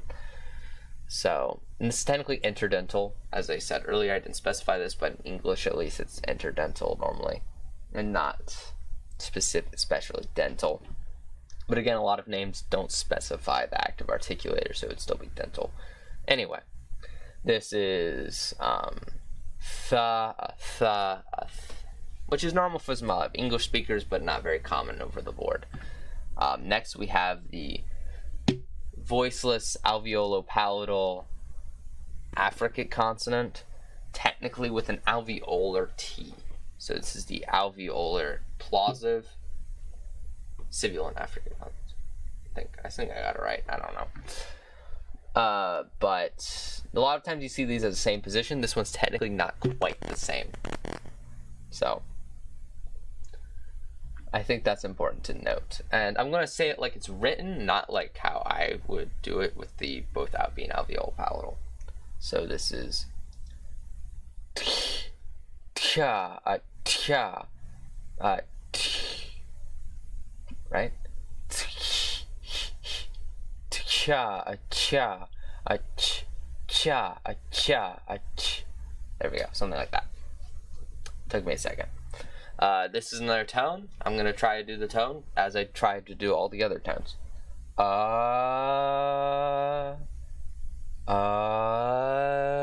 Something like that. I don't know. I'm probably doing pitch more than tone, but I don't know how to do tone. That's why I don't do tones. I don't know how to do the tones, I'm not going to do the tones. You know what I'm saying? I say you know what I'm saying a lot. It's concerning. Alright, now we have the voiceless apico-alveolar plosive consonant.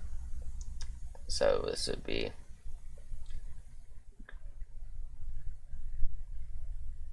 da, da, da, da, da. Yeah, I think I did apico-alveolar earlier anyway, so I don't think it matters much. So you're probably not going to get lamino-alveolar, I don't think. Or laminal alveolar, whatever you want to call it. Alright, now we have a C with a curl, which I always don't really think of as C. It looks very special and unique to me, almost like a 6, right? Brain pattern recognition goes crazy. So this is the voiceless alveolo-palatal sibilant fricative consonant. Sometimes it's called palatal, but it's technically alveolo-palatal, as way too much research will get you. So this is sha, a sha, a sh. There you go. Alright, another long vowel. I'm just going to do this one quickly. We all know what that symbol is. It's schwa, of course. So it's a long schwa.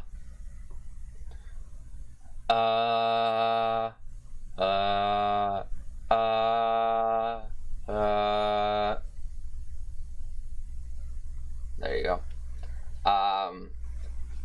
This is also known as the thinker. You're thinking. No. Anyway, okay, this is turned R, which took us 10 years to get here, but we finally have something more closely resemble. Actually, it's not technically English R, but this is the voiced apico-alveolar proximant consonant. Yippee! Hooray! You know what I'm saying? I said, you know what I'm saying again. We haven't even gotten halfway through this, and we're almost at 2 hours. Okay, so this is ra, ra, which isn't too bad. Not too hard to do. Actually, that's wrong. I did it wrong. Hold on. It's supposed to be. Yeah. Something like that, I think. Which is interesting. Weird. It's interesting how this is marked more times than just regular turned R. Tired, it's kicking in again. Go down, yawn.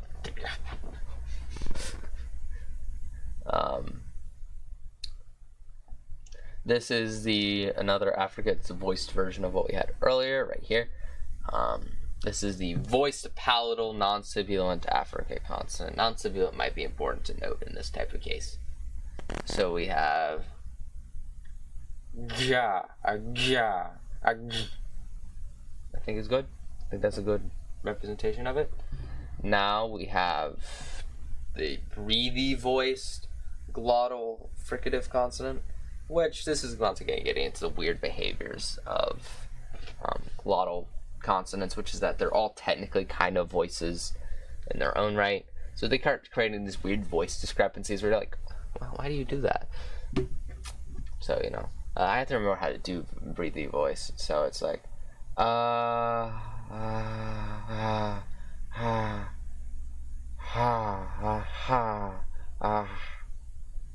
think it's like that. I think that's good. I don't know if that's like what I did in my own video, in which case you're gonna get all confused. Alright, now we have a retroflex affricate. This is the voiceless retroflex sibilant affricate consonant. So this is cha, a cha, a ch. Pretty easy. Quick long vowel here. I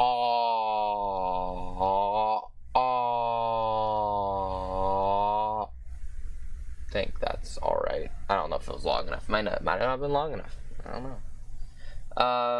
This is the nasal near front, near close, unrounded vowel.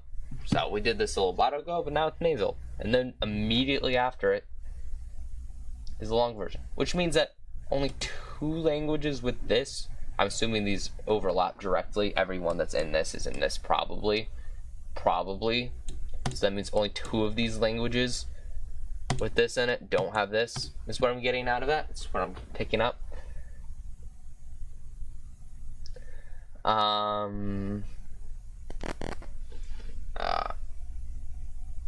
What? I'm gonna ignore that for now. This is very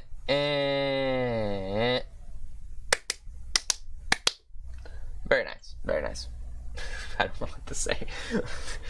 When you've been streaming, just saying random noises for what feels like forever. It's almost 2 hours, so pretty much forever. This is normally around where I'm like, oh, you know, in the stream.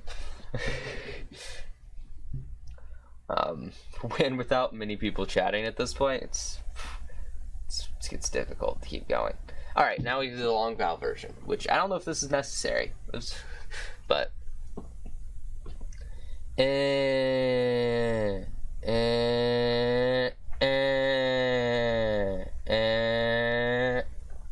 this also, I think, might be the first long nasal vowel. I don't know. I think it might be. All right. Again, velar is getting all these like extra modifications instead of other ones. So now we get the voiceless, palatalized velar plosive consonant instead of other labialized positions or other palatalized. Maybe another one that'll get palatalized, maybe retroflexized, you know, uveralized, pharyngealized, glottalized, just a lot of alizes, alveolarized. It's very rare. Actually, a lot of the ones I mentioned are extremely rare. Anyway, velarized. Here we have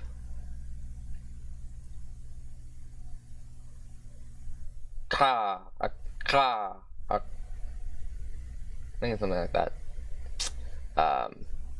It's kind of weird to do a palatalization because it's very close. So I don't know. It's very easy to mess that up and kind of get into weird stuff. So it kind of shifts more to the English K as well.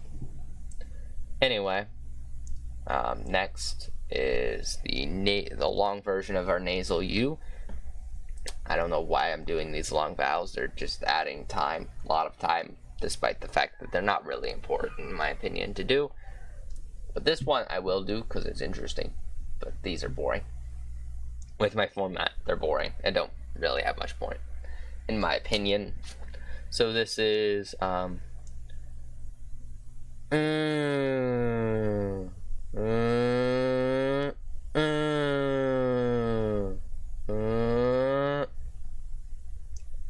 something like that. Now we have an aspirated version of our good old palatal plosive, or voiceless palatal plosive. So it's the voiceless palatal aspirated plosive consonant. So there we go. Cha, a cha. Did I just make that enough? Ta, ta, cha, cha, cha, cha, cha, cha, cha, cha, cha, cha, something like that. I don't know. It's starting to turn into an affricate though, which is kind of weird. Now we have the long voiced bilabial nasal consonant, which is ma, ma, just kind of just like a cluster of two M's, really. Another nasalized vowel. This one is good old upsilon, or the nasal near back, near close, rounded vowel. There we go. This is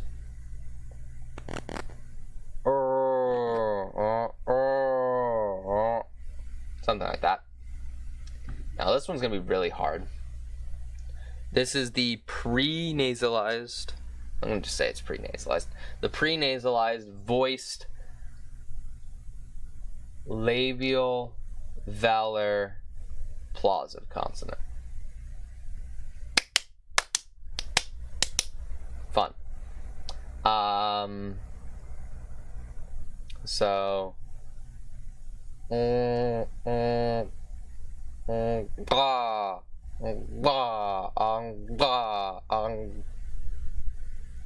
something like that. That's when it's really kind of hard. We're getting to harder stuff now. Oh boy, we haven't even got to the third page. Third page actually has stuff where I'm like, I don't even know what this is. Again, this is kind of one of those ones where it's like a vowel you're used to, but a weirder version of it. So this is the front close mid rounded vowel instead of unrounded like E. It's O with a stroke. It's O having a stroke. That wasn't funny. I don't think I'm funny at this point. I think I'm going crazy. I think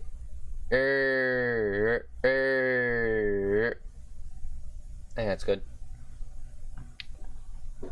I need water. Soon my voice is just gonna be dead.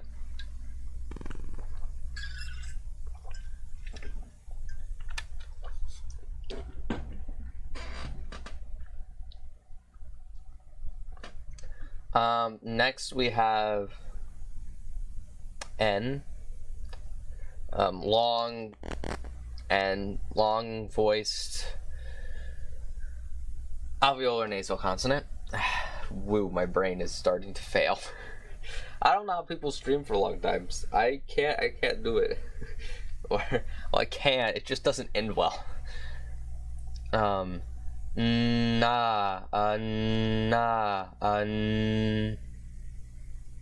we go. There you go.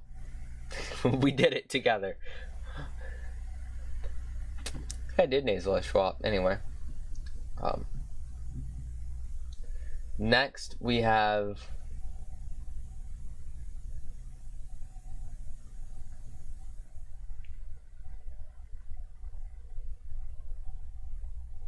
my brain just turned off. Anyway, next we have the voiced labial velar nasal consonant, which, you know, we can do this.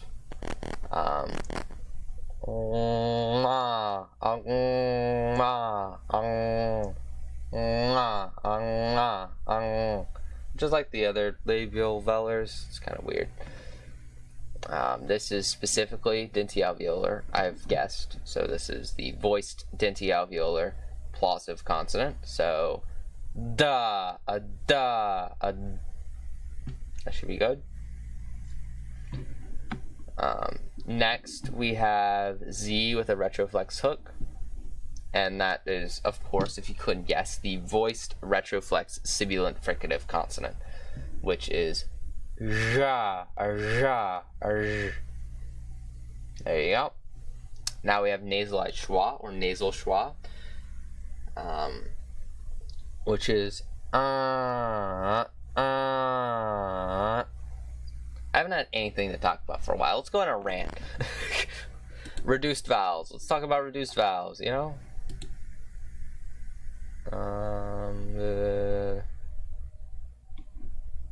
Obscure. Upstir, reduced, similar. What?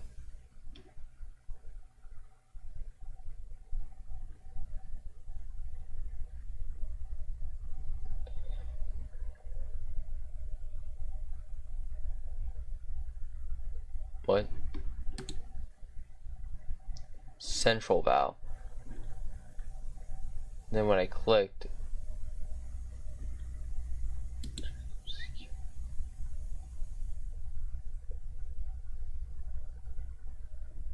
and then there's a reduced vowel. There we go.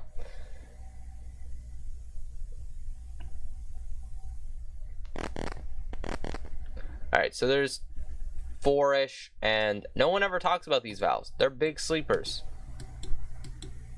And, you know, they're interesting, because reduced vowels are kind of like voice tends to be indeterminate in one of these, and position tends to be more general and broad, which is why I think they should be talked about more. They're interesting.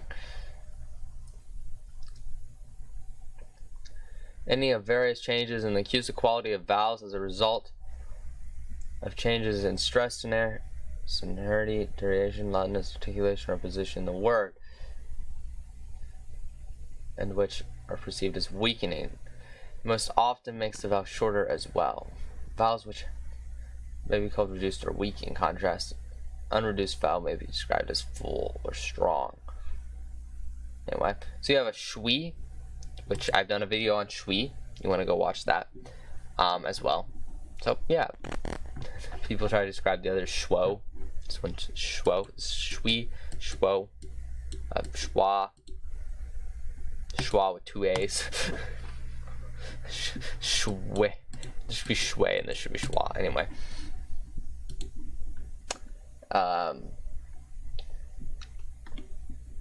Yeah, anyway, can carry on. Finally, a new way of palatalization, labialization, one of those types of things on something that isn't a velar.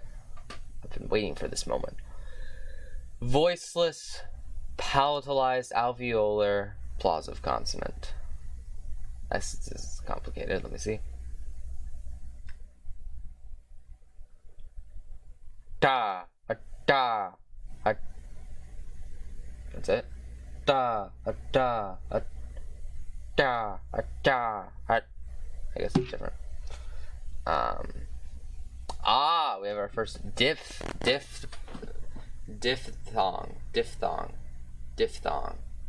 I call them diphthongs because diphthong sounds better. I like diphthong more than diphthong, but I know it's wrong now, and that makes me sound stupid.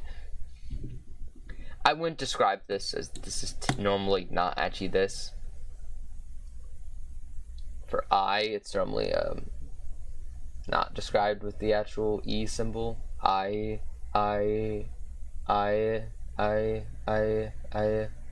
Yeah, something like that.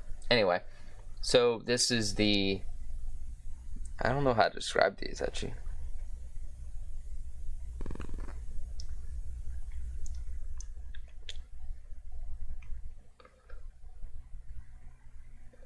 This is the front open to close unrounded diphthong, which is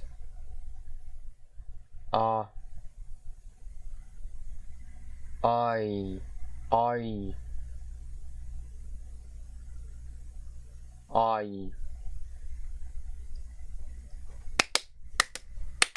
But normally this is I'm assuming.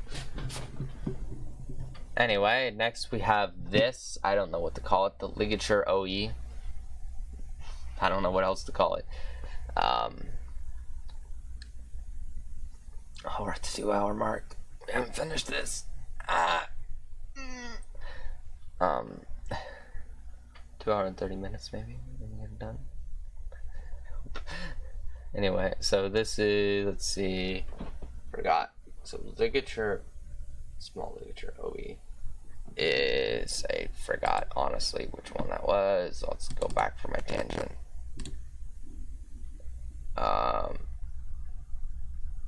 And this is the open mid front rounded. Yeah, okay.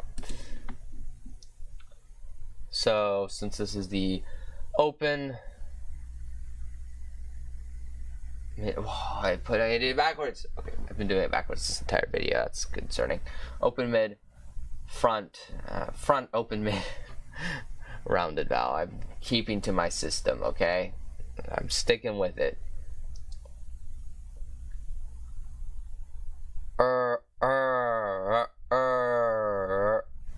Something like that. Next is the not a long vowel. It's the long version of I. So it's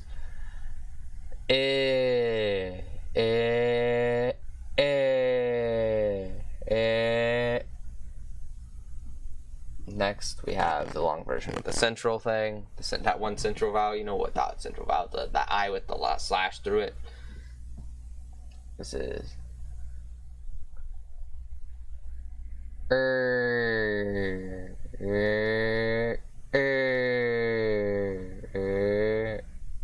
This one's interesting. This is the long voiceless velar plosive consonant. So this would be ka, ka, you know, it's interesting. Another long vowel. I'm never gonna see the end of long vowels. All right, this is a long upsilon. So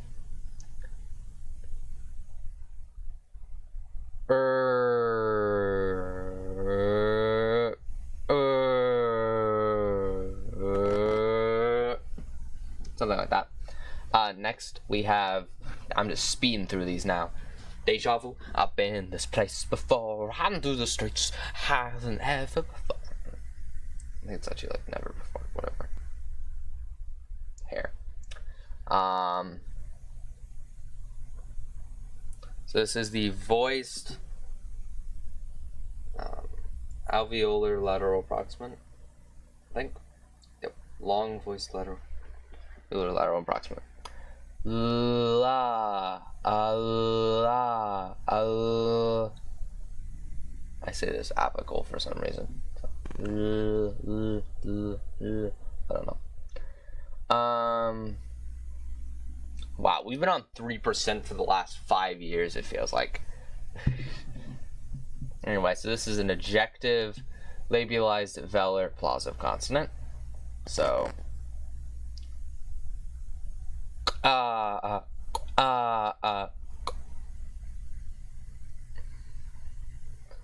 now we have the ejective uvular plosive consonant.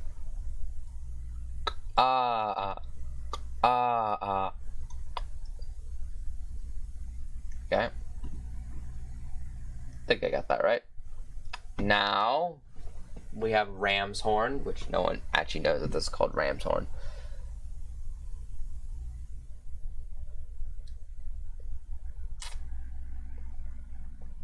Which is for the I have to remember, back, mid, close, unrounded vowel. Yep. Had to check to make sure. So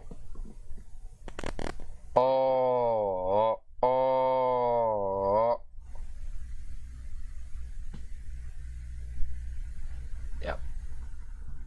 I have no words at this point. Alright.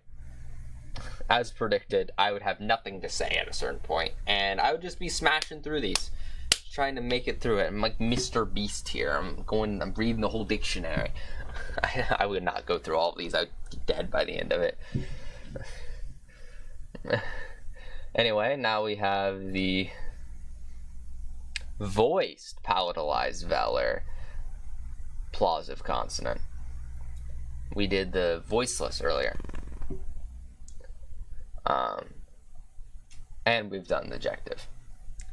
So, wah. Oh no, that's wrong. I did labialize for some reason. Gah, gah. Wait, that's K. That's voiceless. Gah, gah. I think that was right. Alright. First pharyngeal, I believe. So, it's fun. Right here. The voiceless pharyngeal fricative consonant. Pharyngeal and epiglottals often get confused. Or rather, a lot of people don't know the difference. Here, it says which ones are epiglottals, which ones are pharyngeals. And the thing with epiglottals and pharyngeals is they're complicated. Epiglottals, pharyngeals are easy to describe. It's essentially taking your tongue and just going straight backwards, right? And epiglottals, I literally can't describe them. You can either do them or you can't. Like, you kind of, it's just like this weird sound in the back of the throat without moving the tongue back there. You make this sound in the back of your throat, but not quite in the glottal region. And if you can do that, you can do an epiglottal. That's how I describe it. So stuff like ha, ha, ha, ha, ha. You know what I'm saying? I think that's it. Stuff like that. So, anyway. But a lot of people don't know the difference between the two. Anyway, so this is ha, ha, there you go. Next is the voiceless uvular. We haven't even got to voiced uvular plosive, have we? Anyway, voiceless uvular aspirated plosive consonant, which is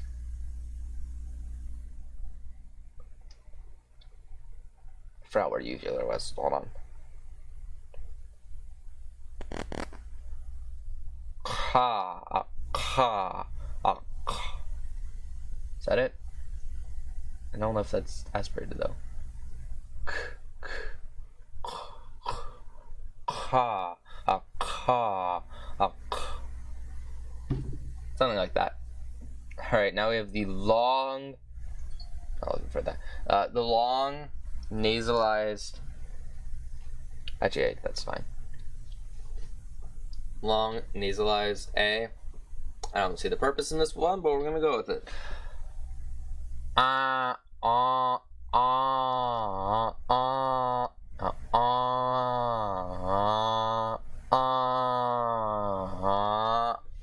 should be right. Ooh, we're gonna get to an extra high tone here. So this is the centralized version. So this is the central open unrounded vowel, which is controversial a bit, but I'm going to say it anyway. I don't care if it's controversial. So it's ah, ah, ah, ah, ah. I think that's right. Next we have the extra high tone, which is like ah, ah. So ah, ah, ah, ah, ah, ah, ah. I think this is correct. I don't know. That's what I'm gonna take it as. Okay, I did all 5 right there. I forgot what that symbol means. Is that the Lennis symbol? I actually have to do Lennis. I don't know how to do Lennis though.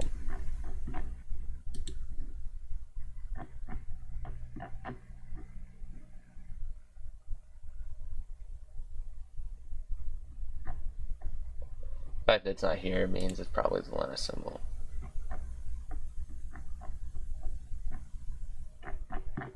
Missed it.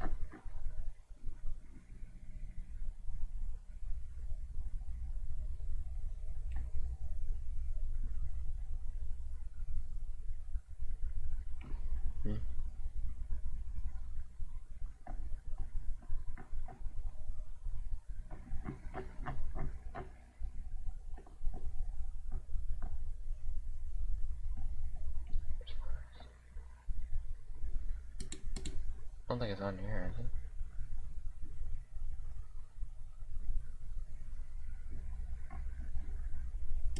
No.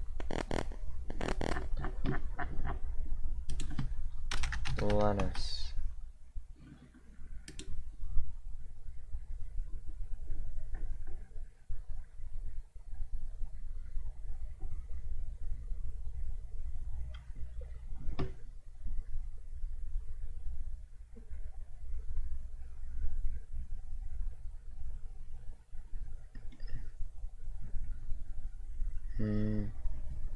I literally can't see this, but it's supposed to be on here. Didn't see it though. Where was it?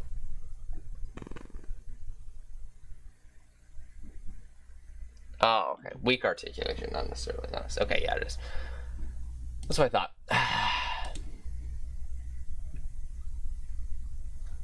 So this is ba up, ba up. This is qua up, qua up, qua up, qua up. That seems weaker. That'll work. Okay, so this is the voiceless labialized velar fricative consonant. Not too shocked we got here. So this is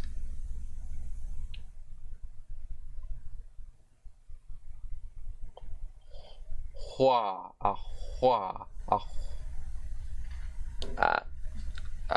do I still have water? No. I don't know if I'm gonna make it. I have to go get water here. Hey, we're almost out of 3 though. It's one of the quietest sounds ever. Alright. Now we have the... Okay, this one's actually gonna be hard to describe. Normally it's upsilon, not U, but I'm gonna describe it, read it as written, not as I think it's intended, because... No, that's how I'm gonna do it. So this is the front to back, open to close, unrounded to rounded, diphthong, or diphthong.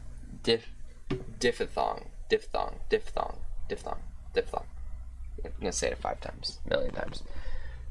Ow, ooh, ow, ow, ow. No, it's ow, more of like an ash type, like kind of near close 1, 2. Ow, ooh, but it's not quite ooh. You know, that's what it's normally like, but here it's written as this, and so I said it like that. Next is the, well, I guess, ow, ow, ow, ow. There you go. Anyway, so this is going to be the voiced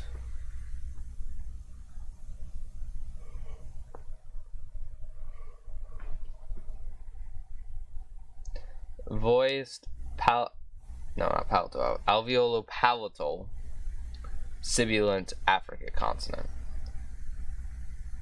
and technically with an alveolar stop. So this is ja, ja, j, j, ja, ja, j. That should be good. Now we have long ash, which I can say real quick.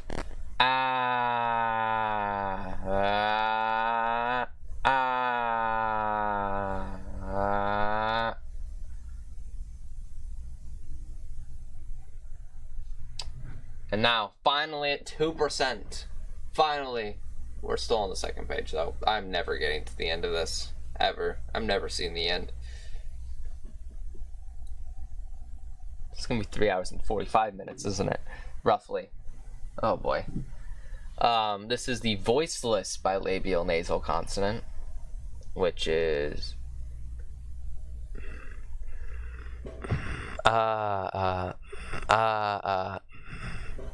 I don't know if you heard that. I don't know if I picked it up. But that's what it was. It's very quiet. I'm sorry. This is...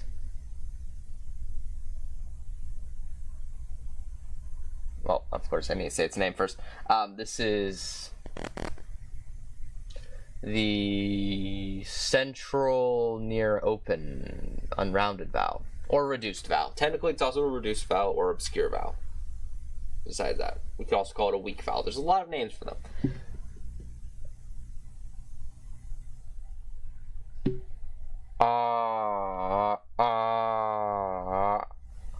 Something like that, I think.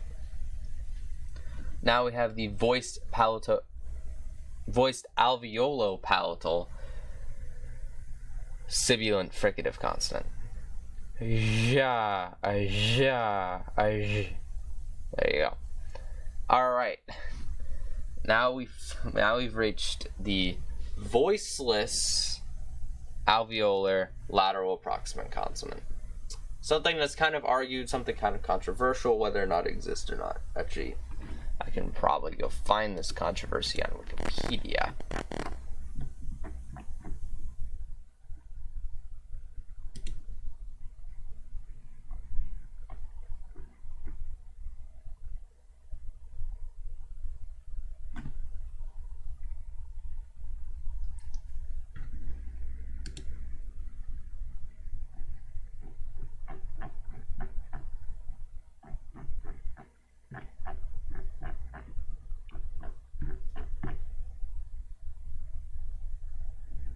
The lateral approximant are nearly always voiceless, commonly uncommon. In such cases, voicing typically it's about halfway through the language and the context is just sound the voiceless. Okay. Anyway. Oops. Go back again. There we go. Alright. So this is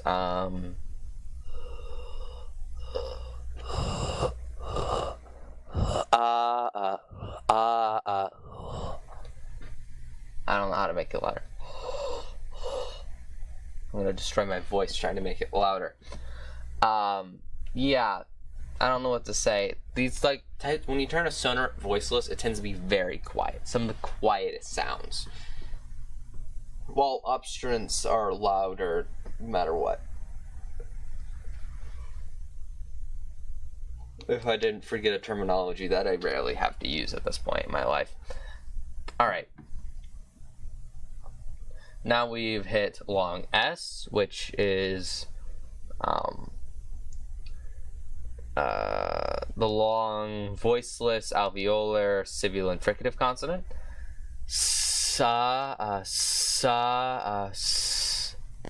There you go. Now we have the fortis or strong voiceless velar plosive consonant. So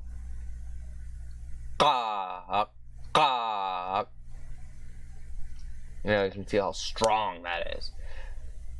And now we have the strong or fortis or strong voiceless bilabial plosive consonant.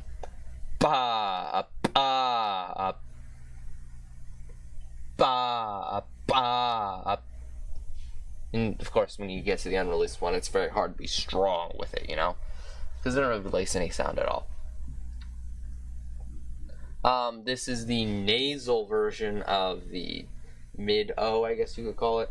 And so it's the nasal, back, mid, rounded vowel. So...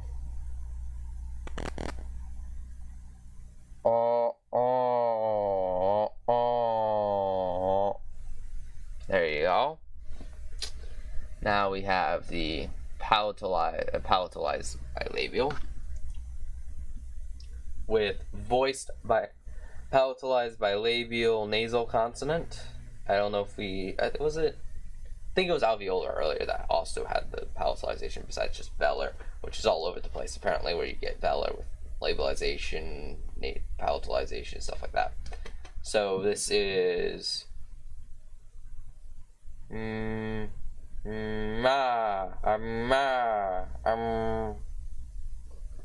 you go. I think that was good. Next we have the voiced palatalized alveolar lateral approximant consonant. That's a name and a half. As you can see, some phonemes get very long names. You see them a lot in my videos as well, where you'll see one, it's like, whoa, that's a name. Have a stroke and an aneurysm trying to read it. So it's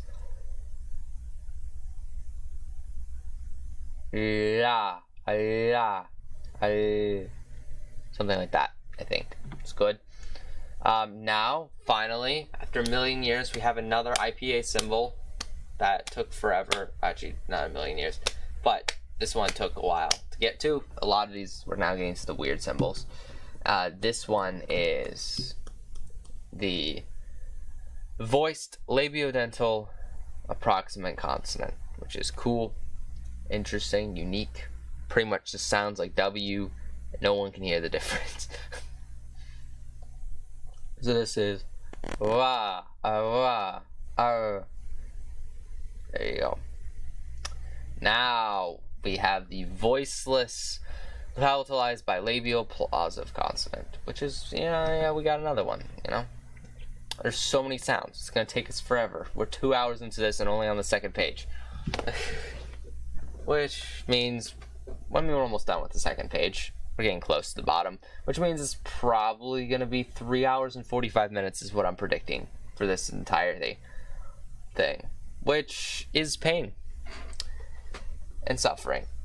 But I decided to do this because I thought it would be fun and interesting to do for everyone who watched Phonemic shorts.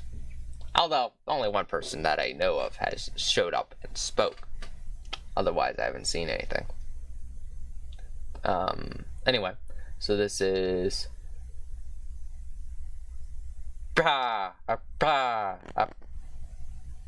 something like that.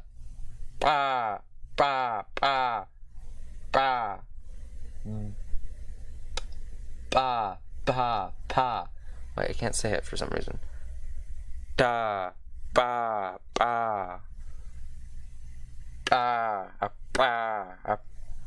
I don't know. It feels like it's still aspirated for some reason, but I could also be starting to go completely insane at this point and have no idea what I'm saying. Okay, so this is the voiced dental sibilant fricative consonant.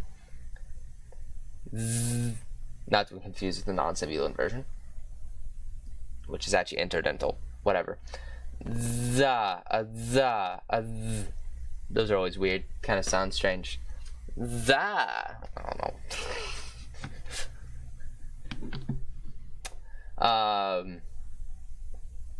So the next one is the long version of the Y, I guess, or the long version of the rounded version of I.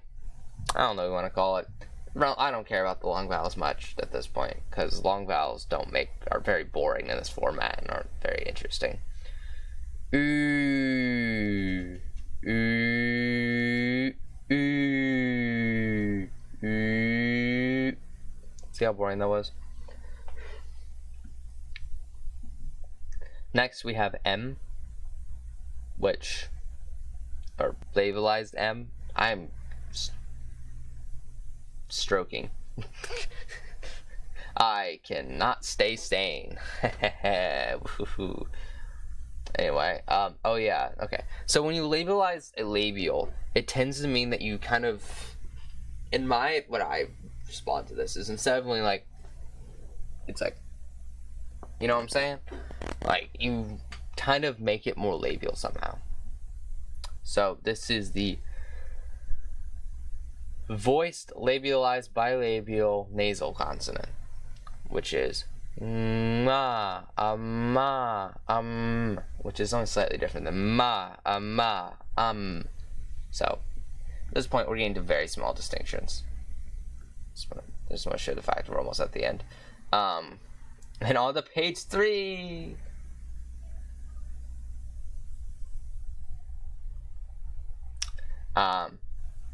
So this is, well, this is the central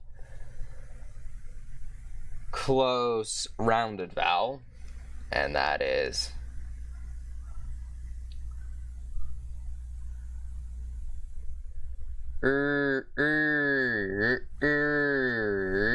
something like that. Alright. Good old people in my house yelling around, arguing about nonsense. Next. Ooh, a labialized glottal. We haven't had one of those. I'm trying to find something interesting about all of this.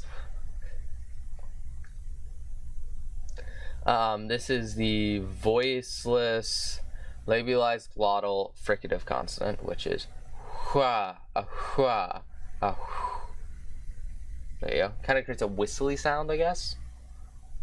I don't know. We have long P next. Fun. Long plosives are always interesting. This is, of course, the long voiceless bilabial plosive consonant, which is ba, ba, That's actually kind of fortis. Anyway, this is a, coincidentally enough, I think this is a fortis alveolo-palatal consonant. Wow. Anyway. Yeah, fortis alveolo-palatal. Voiceless alveolo-palatal consonant. So, ta, ta, ta, ta, ta. Something like that, maybe. I don't know. That was kind of hard, I guess. This is the long voiced bilabial plosive consonant. Ba, ba. I think I said its name right. I don't know. We got a tone. And then we have another tone over here. So this is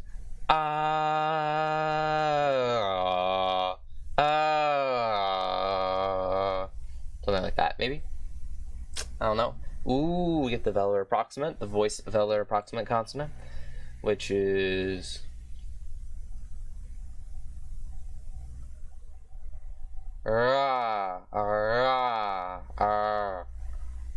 something like that. Kind of rhotic almost.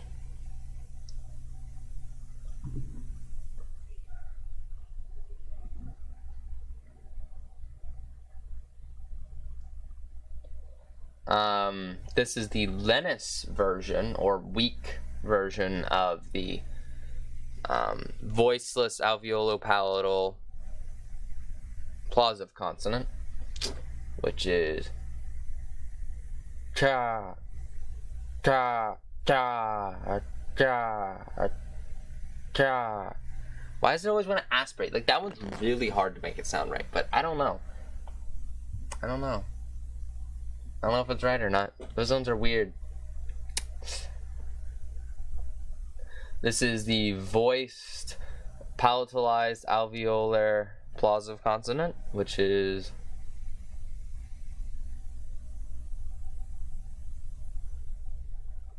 ja, ja, da, da, da. Something like that. I don't know. I think my tongue is starting to fail.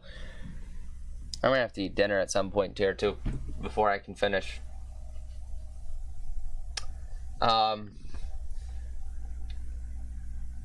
Next, we're on to labialized he,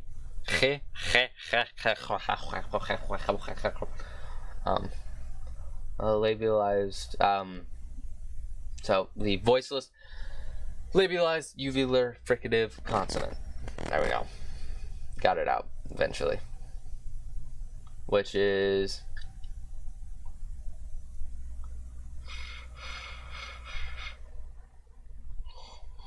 I think something like that. I don't know anymore. I can barely tell what's going on. And then I'm going to be tired after this stream. Definitely going to be tired. Because we're after 2 hours, my brain is slowly ceases function. And we're going to over 3 hours probably, so... yay. So we get to more interesting stuff on the third page, where I can laugh at things that don't make sense. Anyway. So, this is...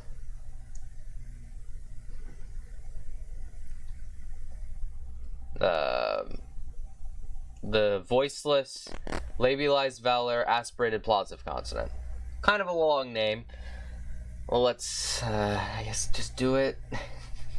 I don't know anymore.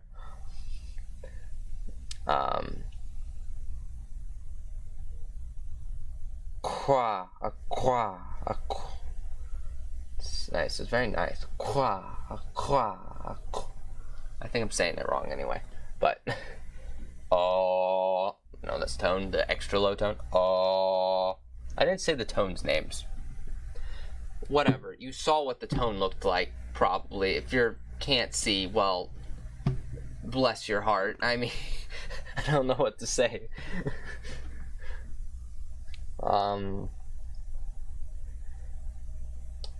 If you're just listening to the audio, you can get a gist of it. I'm just saying noises. I've been making noises. This one isn't as educational, as purposeful as my actual videos, where I put a little more effort into getting things right. Here, I'm just steamrolling through 300.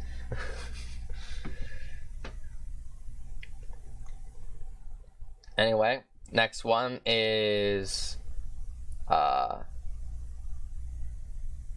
the voiceless alveolo-palatal sibilant affricate, aspirated sibilant affricate consonant, which is cha, cha, ch. I think. Next, I'm gonna be saying the voiced palatal non-sibilant fricative consonant. I don't know why I counted it on my finger, but I did. Yeah, something like that, I think. Which, yeah, I mean, I'm interested in fricatives as well. Anyway, whatever. That's, I mean, fricatives as vowels is interesting. You don't see it a lot. Let's go to...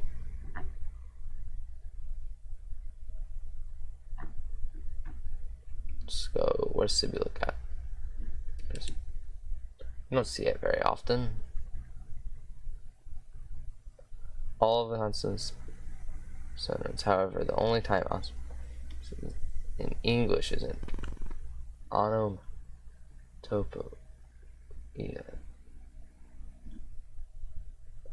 The use for creation of a word imitates, resembles, or suggests a sound that describes, such as sound as false. Okay. Let's say shh, quiet, zzz, bzz, bzz. Yeah. Okay. Yeah. Okay.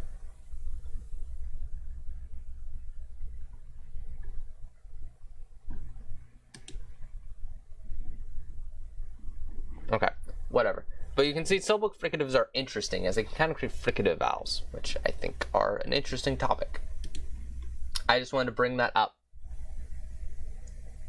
I don't think I said any of the words I read, because I'm at that level of tired where I can't process what I'm doing.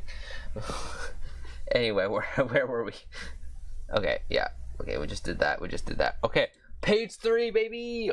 Woo! We finally have done it. We're finally on page 3 of this nonsensical nightmare.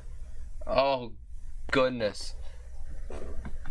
Starting off with a strong one, too.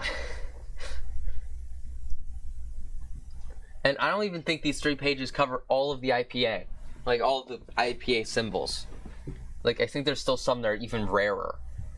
We haven't hit 1% yet. Actually, do we hit 1%? Yes, we do. Once we get down to here, we're hitting 1%, baby. Before we're done.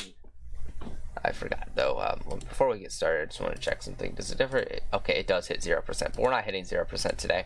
Actually, I don't think I'm ever going to be hitting 0% on one of these. Actually, I don't think I'm doing this again, because this was insanity, and I don't think I could go further than 300, more than 300 in one go. I mean, I guess I could do next time, go up to 500 where we left off or something, or go up to 1,000 where we left off. Although that would be doing more than 300. That'd be doing 700, and I don't think I can handle 700. That would take like all day doing this. Anyway, the next one is N, voiceless N. So it's the voiceless alveolar nasal consonant, which is, I don't know if you'll be able to hear it. There you go. Don't know if you heard it, but that's what it was. Now we have the voiced palatalized bilabial plosive consonant, which is no, that's voiceless. I think that's right. All right, now we have the front close to open diphthong, unrounded too. I forgot to say unrounded. So it's yeah.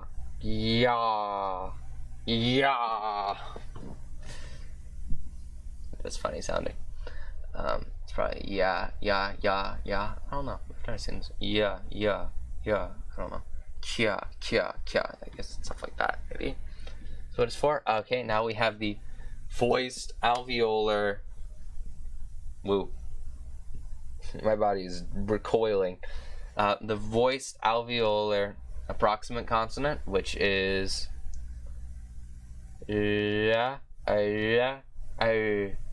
which is always interesting. It kind of labelizes it. There, made sure it was unrounded that time. Alright, another long vowel. Good old classy long vowels, which I hate and are boring. I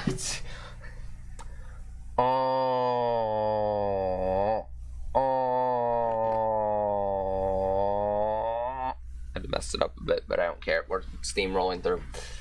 Alright, so this is the back open rounded vowel, which is interesting. I thought it was more common than this, to be honest. Unless I mixed them up. I think this is the rounded one. Yeah. Yep. Okay. So this is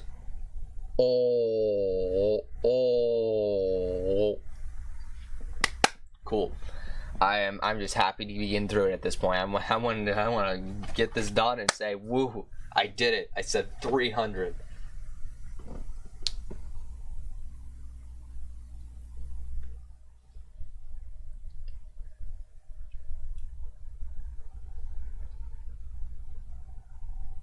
All right.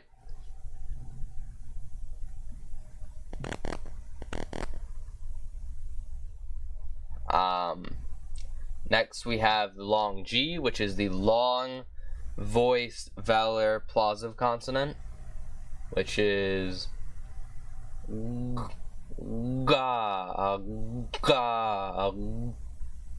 There you go. Now we have the long T, which is the long voiceless alveolar plosive consonants, which is da,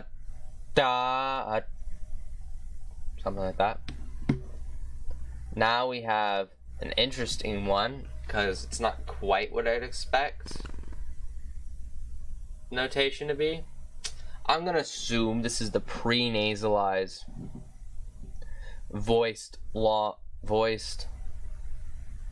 pre-nasalized voiced velar, labialized velar, I can't speak. Pre-nasalized voiced labialized velar plosive consonant. Okay, there we go. We got through it.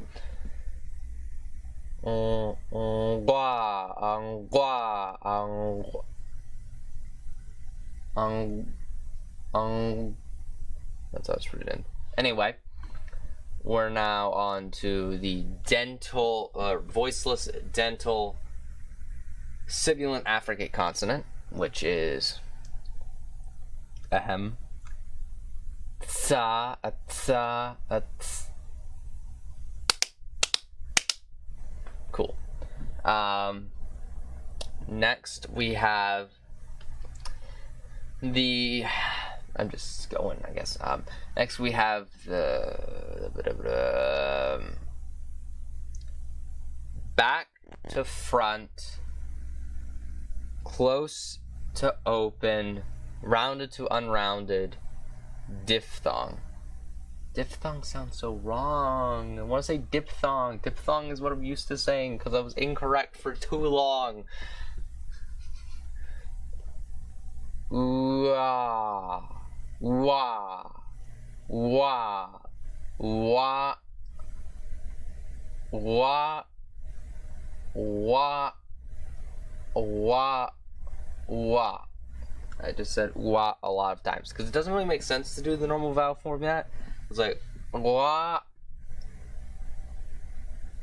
No, it's wah, wah, wah, wah, which doesn't really work very well in my opinion. I don't think you can really do the normal format with this. Anyway, this is next one is what am I doing? I'm going crazy. The voiced palatalized alveolar nasal consonant.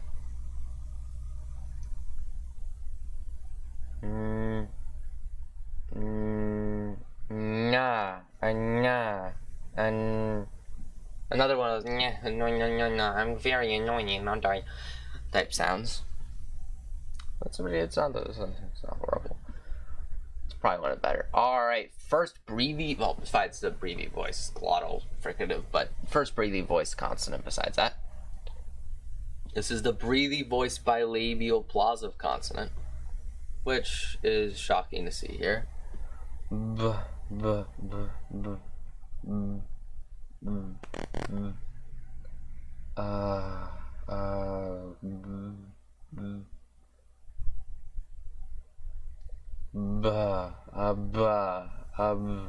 don't know how to do it correctly. It's weird. I don't know. I'm gonna have to carry on. That's weird to do on a stop, in my opinion. Alright, a long version of the O with stroke. It's a funny name to me for some reason. I like how it's just called the pharyngeal voice fricative. Anyway.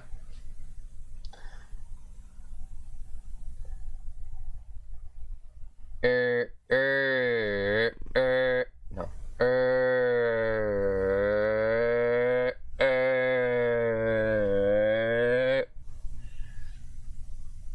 Yep, that's it.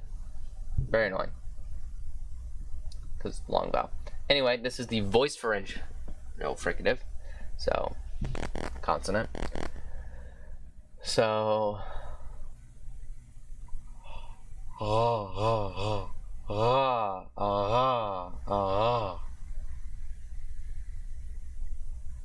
right? I think that's right. Alright, cool. Next one.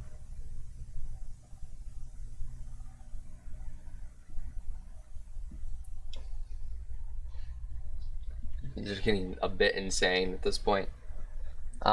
This is the brain's dying. This is the voiceless retroflex aspirated sibilant affricate consonant.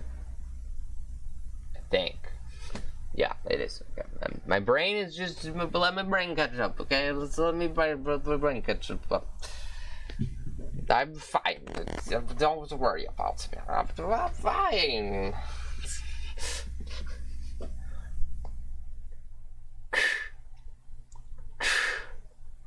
I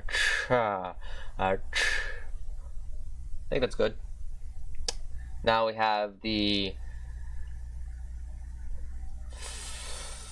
central, open mid, or open mid, reduced, nasal somewhere. Nasal, central, open mid, reduced vowel, I guess.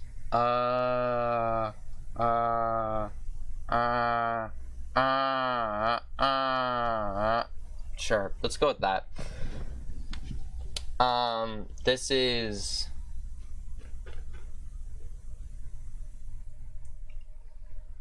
the voiced, labialized, bilabial, plosive consonant. Ba, a ba, a. There you go. This is the front to back, no, back to front, close, rounded to unrounded, diphthong. Ooh, ooey, ooey, ooey, ooey, ooey, ooey, ooey, ooey, ooey, ooey, ooey, ooey, ooey, ooey. Something like that, I guess we could do. Alright, ooh, a long trill. So we have the long voiced alveolar trill consonant.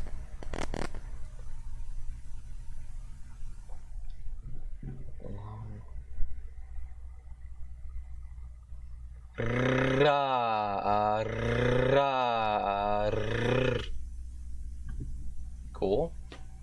We have the pre-nasalized, voiced, alveolar, sibilant affricate consonant. Nza, unza, unz. I think it's good. Now, this I think is our first thing of breathy aspiration, or voiced, breathy voice aspiration, or aspiration on voiced consonants in general. Excuse me, I'm going to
Hello, hello, I've returned after my long journey of food.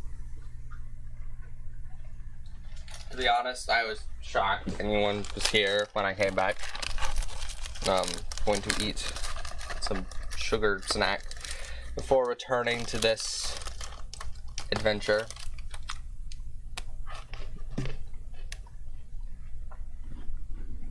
Remember correctly, we left off here.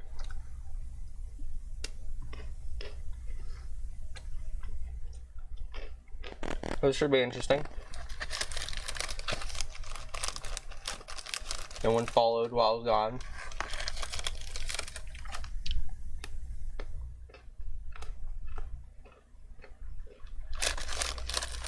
There's only one left.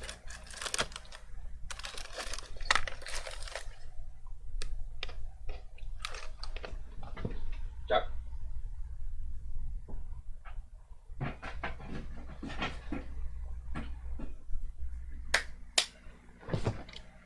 I'm gonna get to work. By work, we're just gonna say a lot of noises. We're gonna be some noisy people. Wanna get my mouth clean?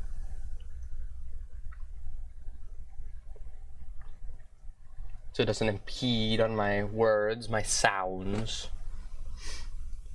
Let's hope I have some more energy now that I've eaten. Have some good old soup. Alright, so we're doing the voiced velar aspirated plosive consonant, or it doesn't really matter. It's just the symbol used for voiced aspiration, or aspiration on voiced consonants. So this is g g k k g g ga ga g, something like that. I don't know if I was right in the right position. I don't know. I was making some wacky noises, but I said wacky really weird. I said wacky was wacky. Anyway, another long vowel. Good old long vowels. This time we're doing the mid-O, I guess you can call it. It's a mid-vowel in the back, rounded, you know what I'm saying.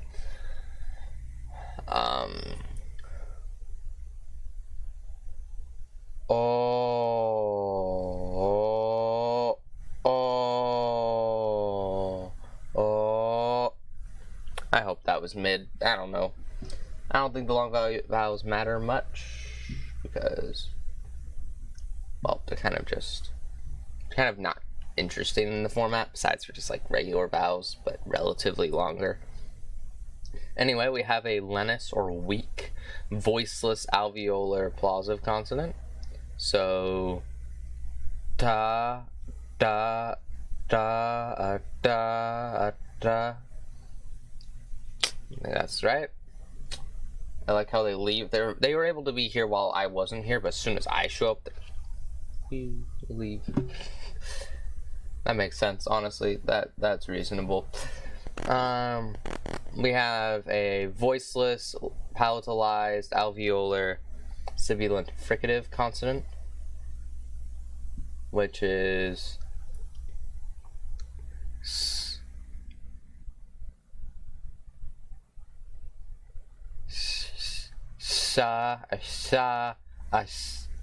something like that, maybe. I don't know. I hope I got it right. I'm gonna say I don't know, just as a blanket card, in case I was wrong. Alright. Next we have,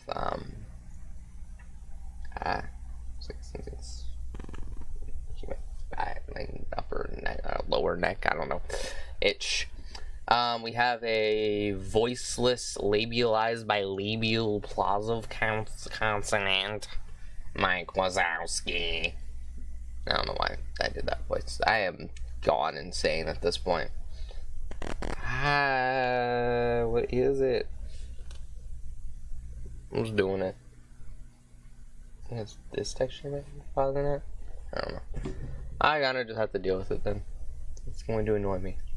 It's like when you have a haircut and the hairs are like on your shirt. It's like feels horrific. You know. Anyway, this is ba a ba a Oh, there you go. The voiced denty alveolar trill consonant. Ra, ra, r. Think is good. I don't know. I hope it's right. Because dental is ra, ra. Denty alveolar. Ra, ra. I don't know. They're pretty much the same. The voiceless dental or ejective dental plosive consonant. There you go. A long voiced palatal approximant consonant. So yeah, yeah, there you go. We got a labialized uvular here. So it's the voiceless labialized uvular plosive consonant.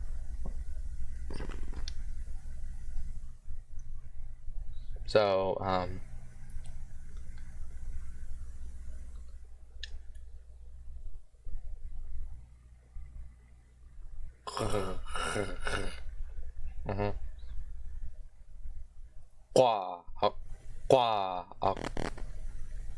something like that. I don't know. Aspiration gets really hard to distinguish once you get that far back. Similar to voice, I think, which is why I don't think we've had a voiced uvular yet. Anyway, next we have a the nasal back open unrounded vowel.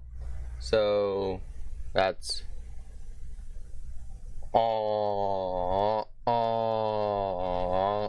something like that, I think. We have the voiceless palatal non-sibilant non-sibilant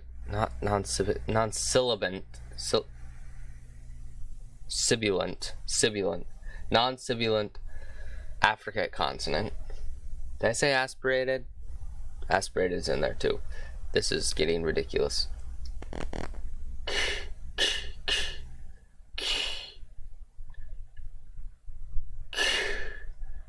There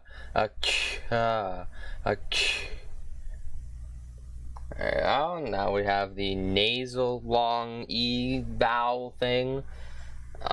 These aren't too interesting, so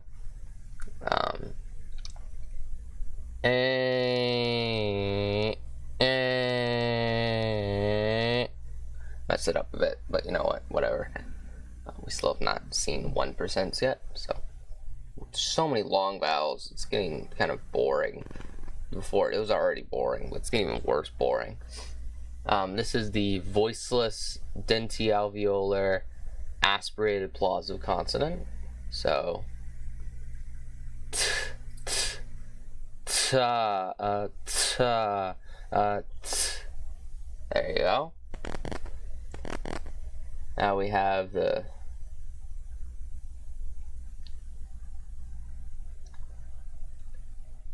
sorry, it was like food around my mouth.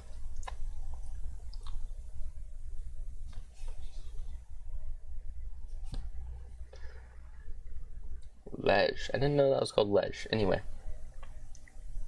So this is the same as like the mid O, but it's the mid E long. So it's there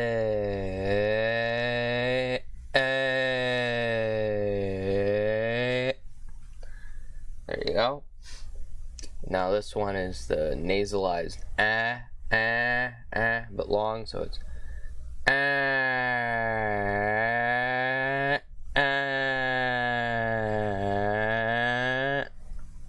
go. Now we have a pre-nasalized voiced alveolar sibilant fricative consonant. Nza, nza, nz.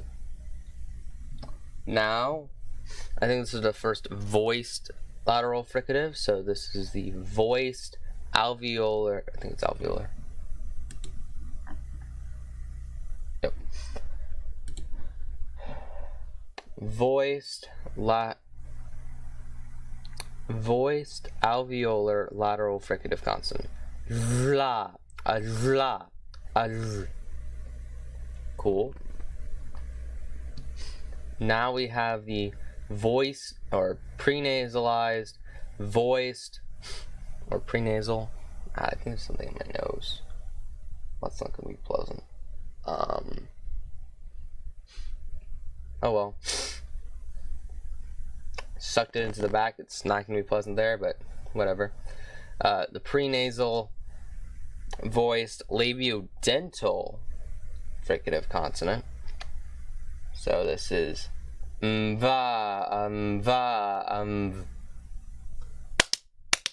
cool. Next we have the fortis or strong, voiceless, alveolar, plosive consonant.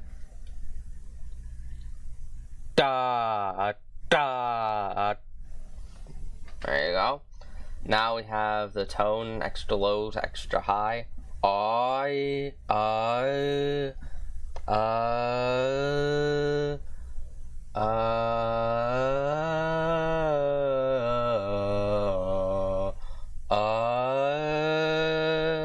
something like that, maybe.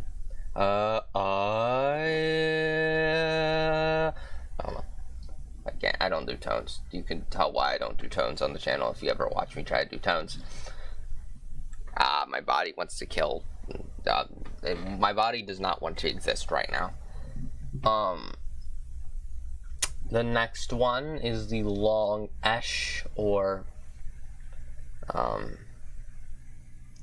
long voiceless palatoalveolar sibilant fricative consonant. So sha, sha, sh.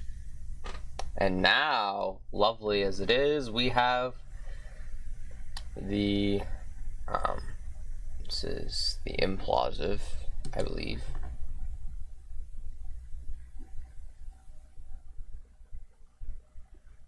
I think that's the only possible thing this could be. I don't remember if it's palate.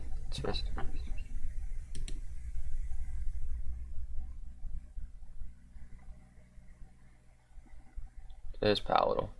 Okay, just wanted to make sure. Some of these things are also palatoalveolar, so. Anyway. So let's do a good, horrific rendition of an implosive real quick. So this is, of course, the voiced palatal implosive consonant. Gah, gah, gah. Something, I don't know. that was really bad. Oh yay, finally a voiced uvula. Anyway, or voiced uvula positive. This is, ooh, here's 1%. What that channel do? The long version of termed M, or the unrounded U. So there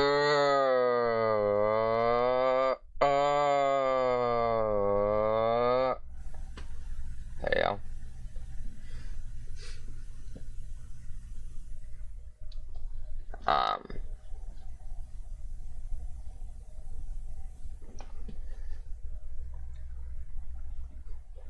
This is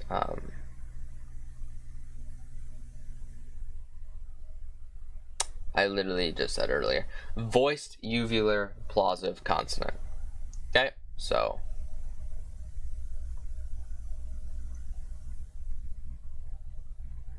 ga, ga.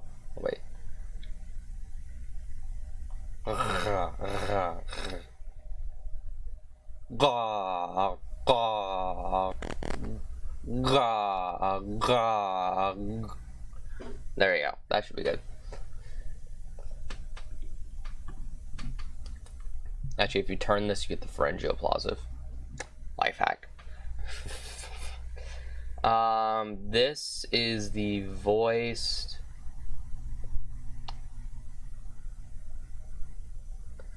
What is it? voiced retroflex sibilant affricate consonant. Right? Okay.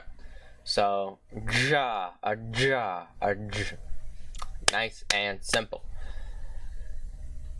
I like the nice and simple ones instead of the weird complicated ones or the really boring ones. But the really complicated ones are also cool and interesting. Alright, now we have good old turned H, or the... my nose.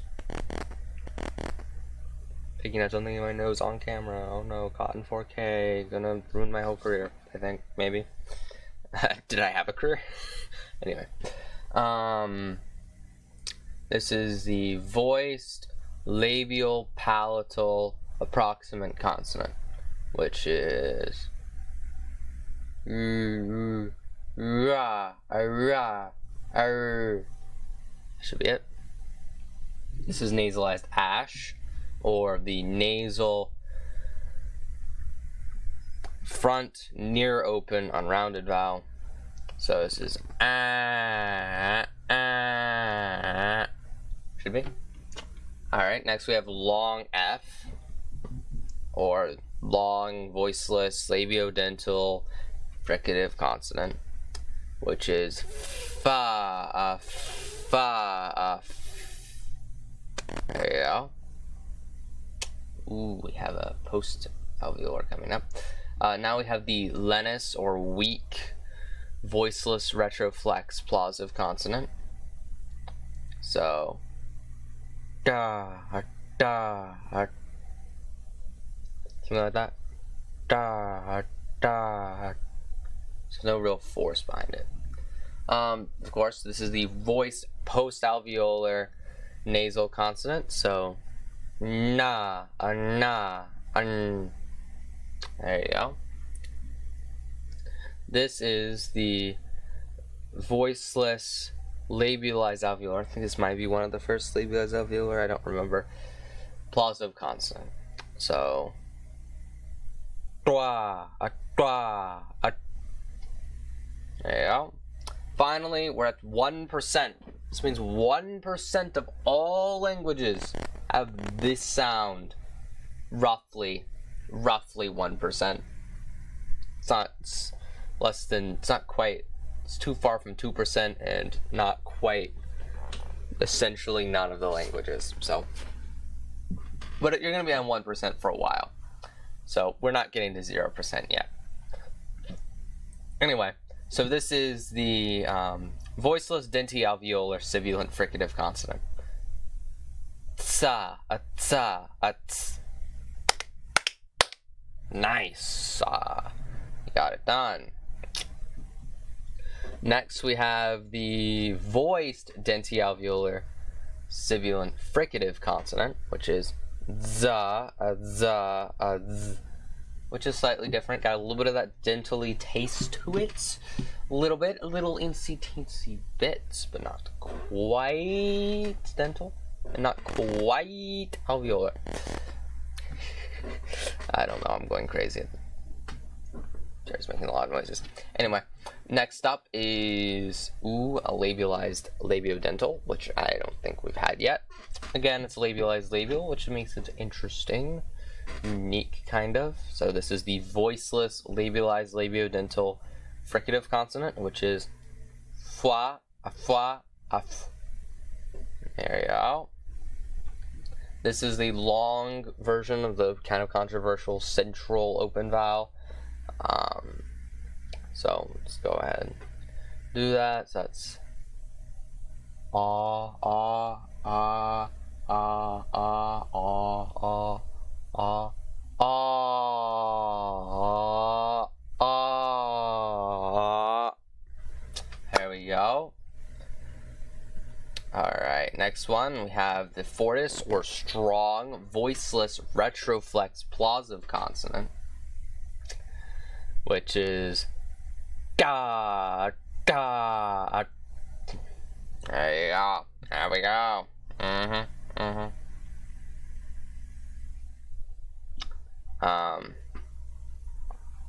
Now we once again have a strong one, but this time it's on dental T.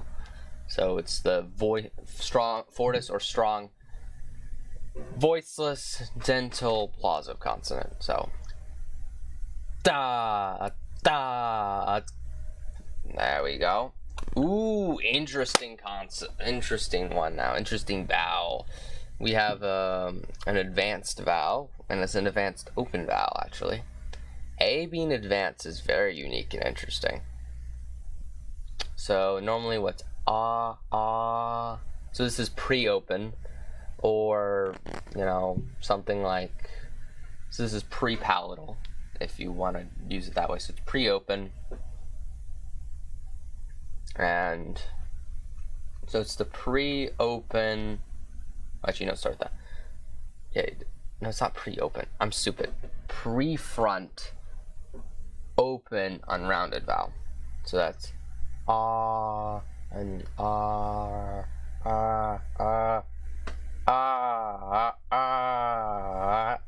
something like that, maybe.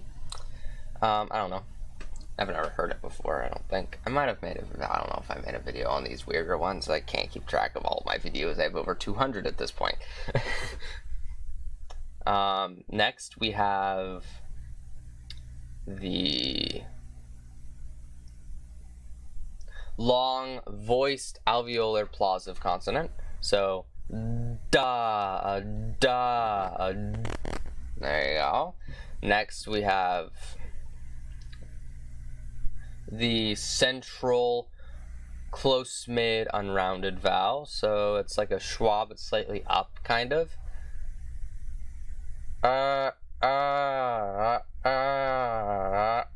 Something like that, maybe. Alright, interesting. I don't know how to do this one exactly, but it's something like a pre-nasalized voiceless velar plosive consonant. So ka, ka, something like that. Maybe I think that's what it's supposed to be. Alright, now we have a weak or Lennis or weak voiceless dental plosive consonant. So da, da, there we go, it's pretty good. Now we have the long voiced palatal nasal consonant. We're getting into the weird sounds no one cares about at this point. There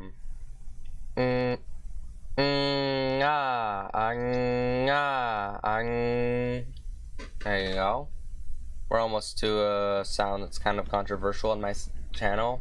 I guess controversial, as far as you can be controversial on my channel, to be honest. Oh, great. Another breathy voice plosive. I'm not great at these.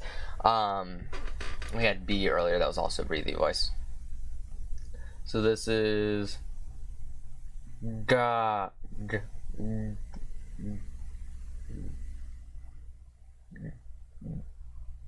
da, da, I don't know. I can't do it. I don't know why. Da, da. Okay, I didn't even say it. So this is the. What did I say? Brain malfunction. Brain can't function anymore. This is the pre-nasalized voiceless alveolar plosive consonant. Is what I did. Alright, so this is the nasal. This is open. Oh, yeah, okay. Nasal. I'll get to the words eventually.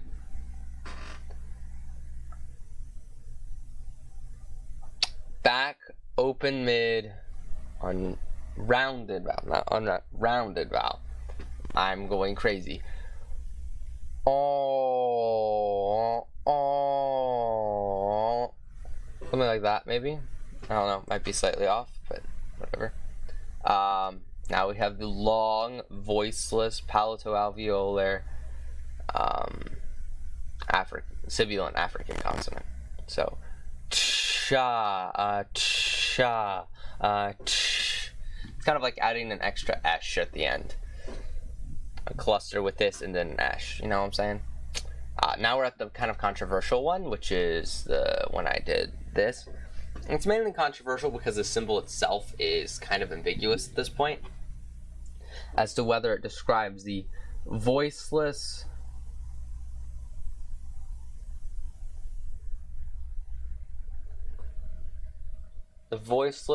labial velar approximant consonant, or if it describes the voiceless labialized / labial velar fricative consonant. And let's see what this one says right now.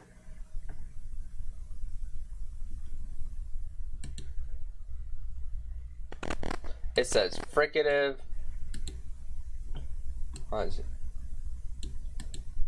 Is an approximate. So,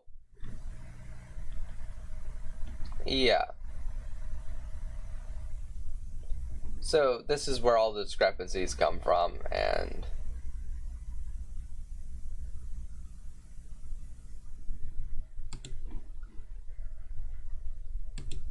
it's kind of hard to say what it is. Where did it go?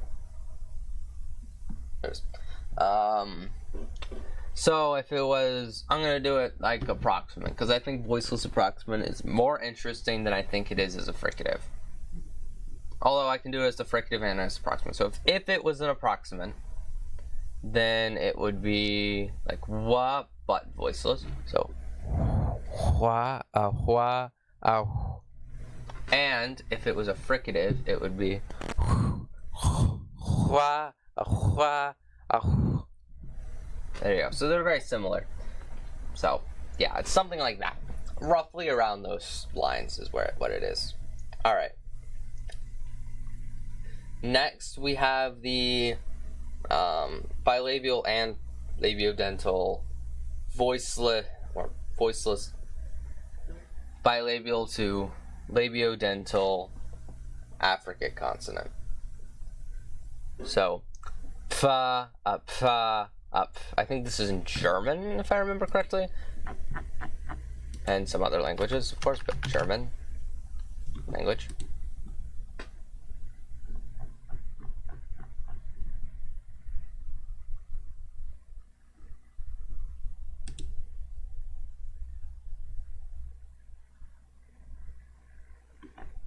Why did they make this so high?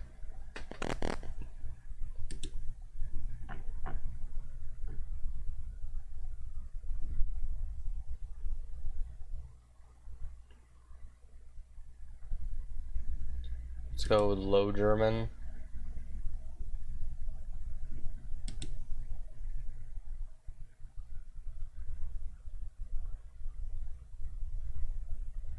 Okay, Low German doesn't have it, I don't think. I thought it was one of the Germans.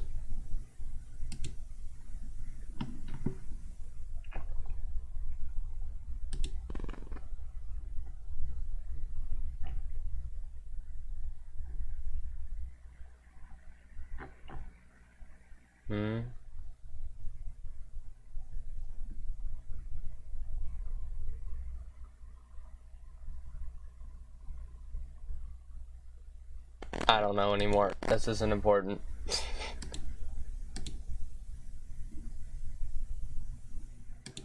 Here, let's look up.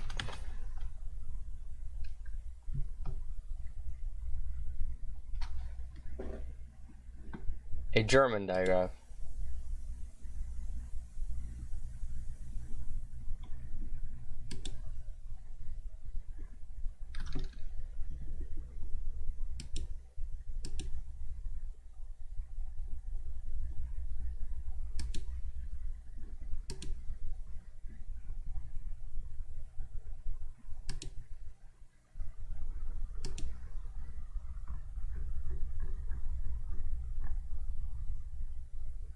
Okay, this is where you get the pfa. Okay. Took me forever. But I finally found it. There we go. Alright, next we have a diphthong.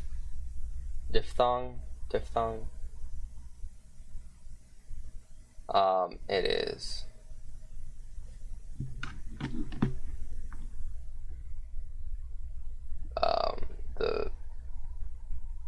let's see what this would be. This would be back to front, mid close to close, rounded to unrounded, diphthong. So this is o, oi, oi, oi, oi, oi, oi, oi, oi, oi, oi. Oi is technically what you get most of the time. I think what it means, but oi. I think this is a lateral tap, by the way. It's coming up here.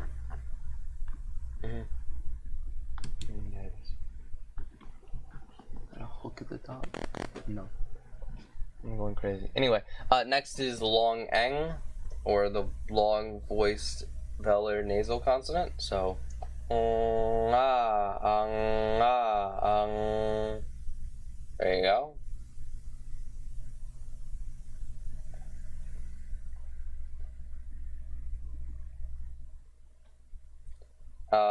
Next is the lateral tap flap, which is technically the voiced alveolar tap slash flap, lateral tap slash flap consonant. So it's la, something like that. Next, we have another diphthong before we get to whatever this monstrosity is, and I have literally no idea what it is. Ooh, and we have a new consonant with tone attached to it. Yay!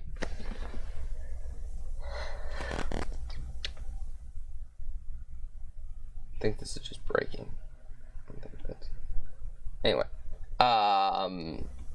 this is the front mid close to close unrounded diphthong, which is a, which is just a. If you are kind of what it means, it's just a. So, anyway, this is a toned, so it has a tone applied to it. I believe that's what that is. I believe that's a tone marker. Oh, that's a tilde. Never mind. It wasn't tone. Some reason my brain started thinking it was the symbol. Don't know why. Okay, so it's just nasalized. So it's the nasal. Words come to me. Back. Close unrounded vowel, which is there you go. This is, we're almost at the bottom. We're almost done with this atrocity.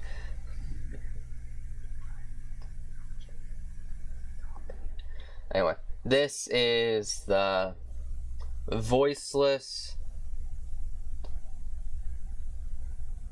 That is a small J. Okay.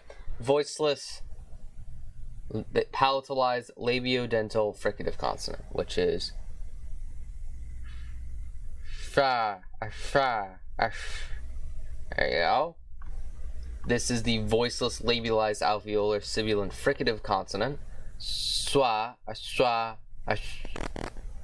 There you go. This is, oh my gosh, what is up with breathy voice plosives? Breathy voice plosives suck and are so hard. Anyway, this is the breathy voice dental plosive consonant. My brain's trying to catch up, but I don't know if I can do it.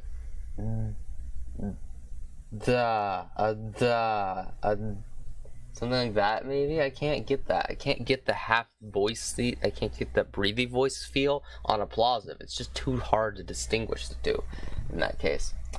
Here we have the voice bilabial proximant consonant. Wa, au. There you go. Here we have the pre-nasalized voiceless bilabial plosive consonant. Ba, there you go. We have the pre-nasalized voiced palatal plosive consonant. Ga and ga and wait, what? Ga and ga and ga and there you go. That's it. This we have the long voiced labial velar proximant consonant. Wa, wa, au. There you go. We have the, I'm just speed running these at this point. Brain no longer doing communication, just say phonemes. Alright, we have the voiceless.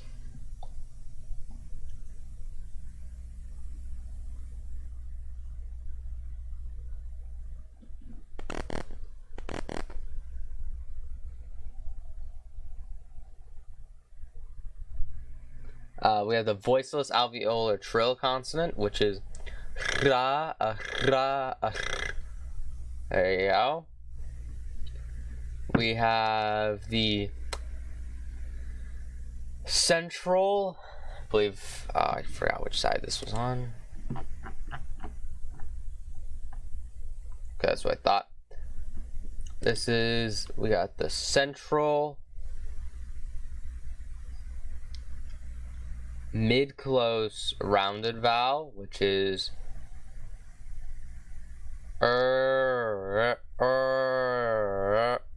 something like that. We have, oh boy, our pending doom. Anyway, we have the, here, we can actually scroll down now. This is it. This is all we have left. And then I can finally be done. I will be free. The voiced palatalized alveolar trill consonant, which is something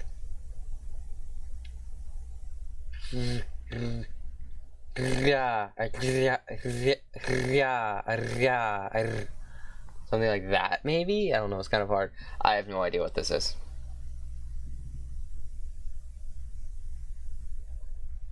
I'm going to take this capital R to mean an undescribed rhotic, which means it's just a dental rhotic, which means which is dentialveolar, so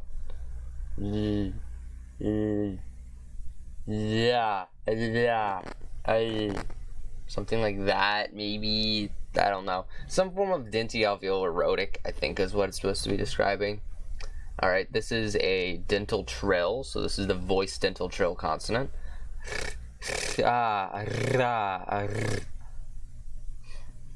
This is the central mid-open unrounded vowel, which is like there you go. This is the front close to mid-close unrounded diphthong, which is yeah,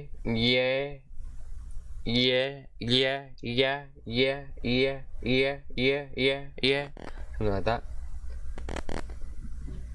This is the voiced labialized uvular fricative consonant, which is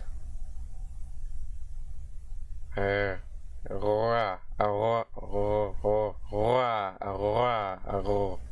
keep wanting to trill, and I don't like that. I don't get why. We have the voiceless palatalized glottal fricative consonant, which is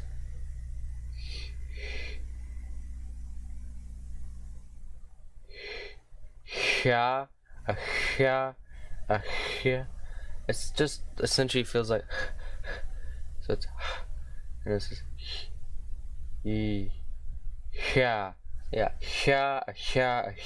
sounds like that for some reason. It's essentially just the palatal fricative. This is the voiced dental sibilant fricative consonant, so za, z. There you go. This is the voiceless labialized palatoalveolar sibilant fricative consonant, which is sha, sha, sh. Then we have the mid-low tone low tone to mid tone bar, tone, whatever, which is like something like that maybe. This is the creaky voice, our first creaky voice, and one of few that we'll actually ever get to in this.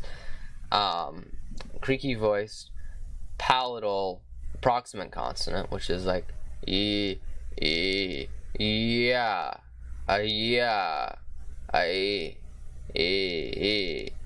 and this is the creaky voice labial velar approximant consonant. Ooh, ooh, ah, ooh, ah, ooh.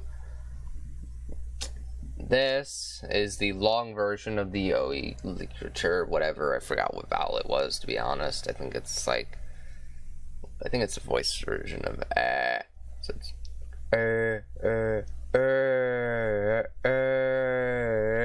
something like that. Another tone, which is mid to low, so it's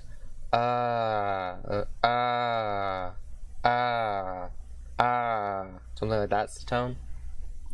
Alright, this is the... Okay, that one's going to be complicated. So this is the back to central... I guess we can keep it around the same rounding. I don't know. Back to central, close to mid, rounded vowel. I don't know. Somewhere along those lines. At this point, I am too tired, too brain dead to keep going with these being completely very accurate. We're also getting to the weird ones I have not practiced a lot, not gotten to the point where I'm like, yeah, that sounds right before doing them, you know? These are like my first takes of all of them and stuff.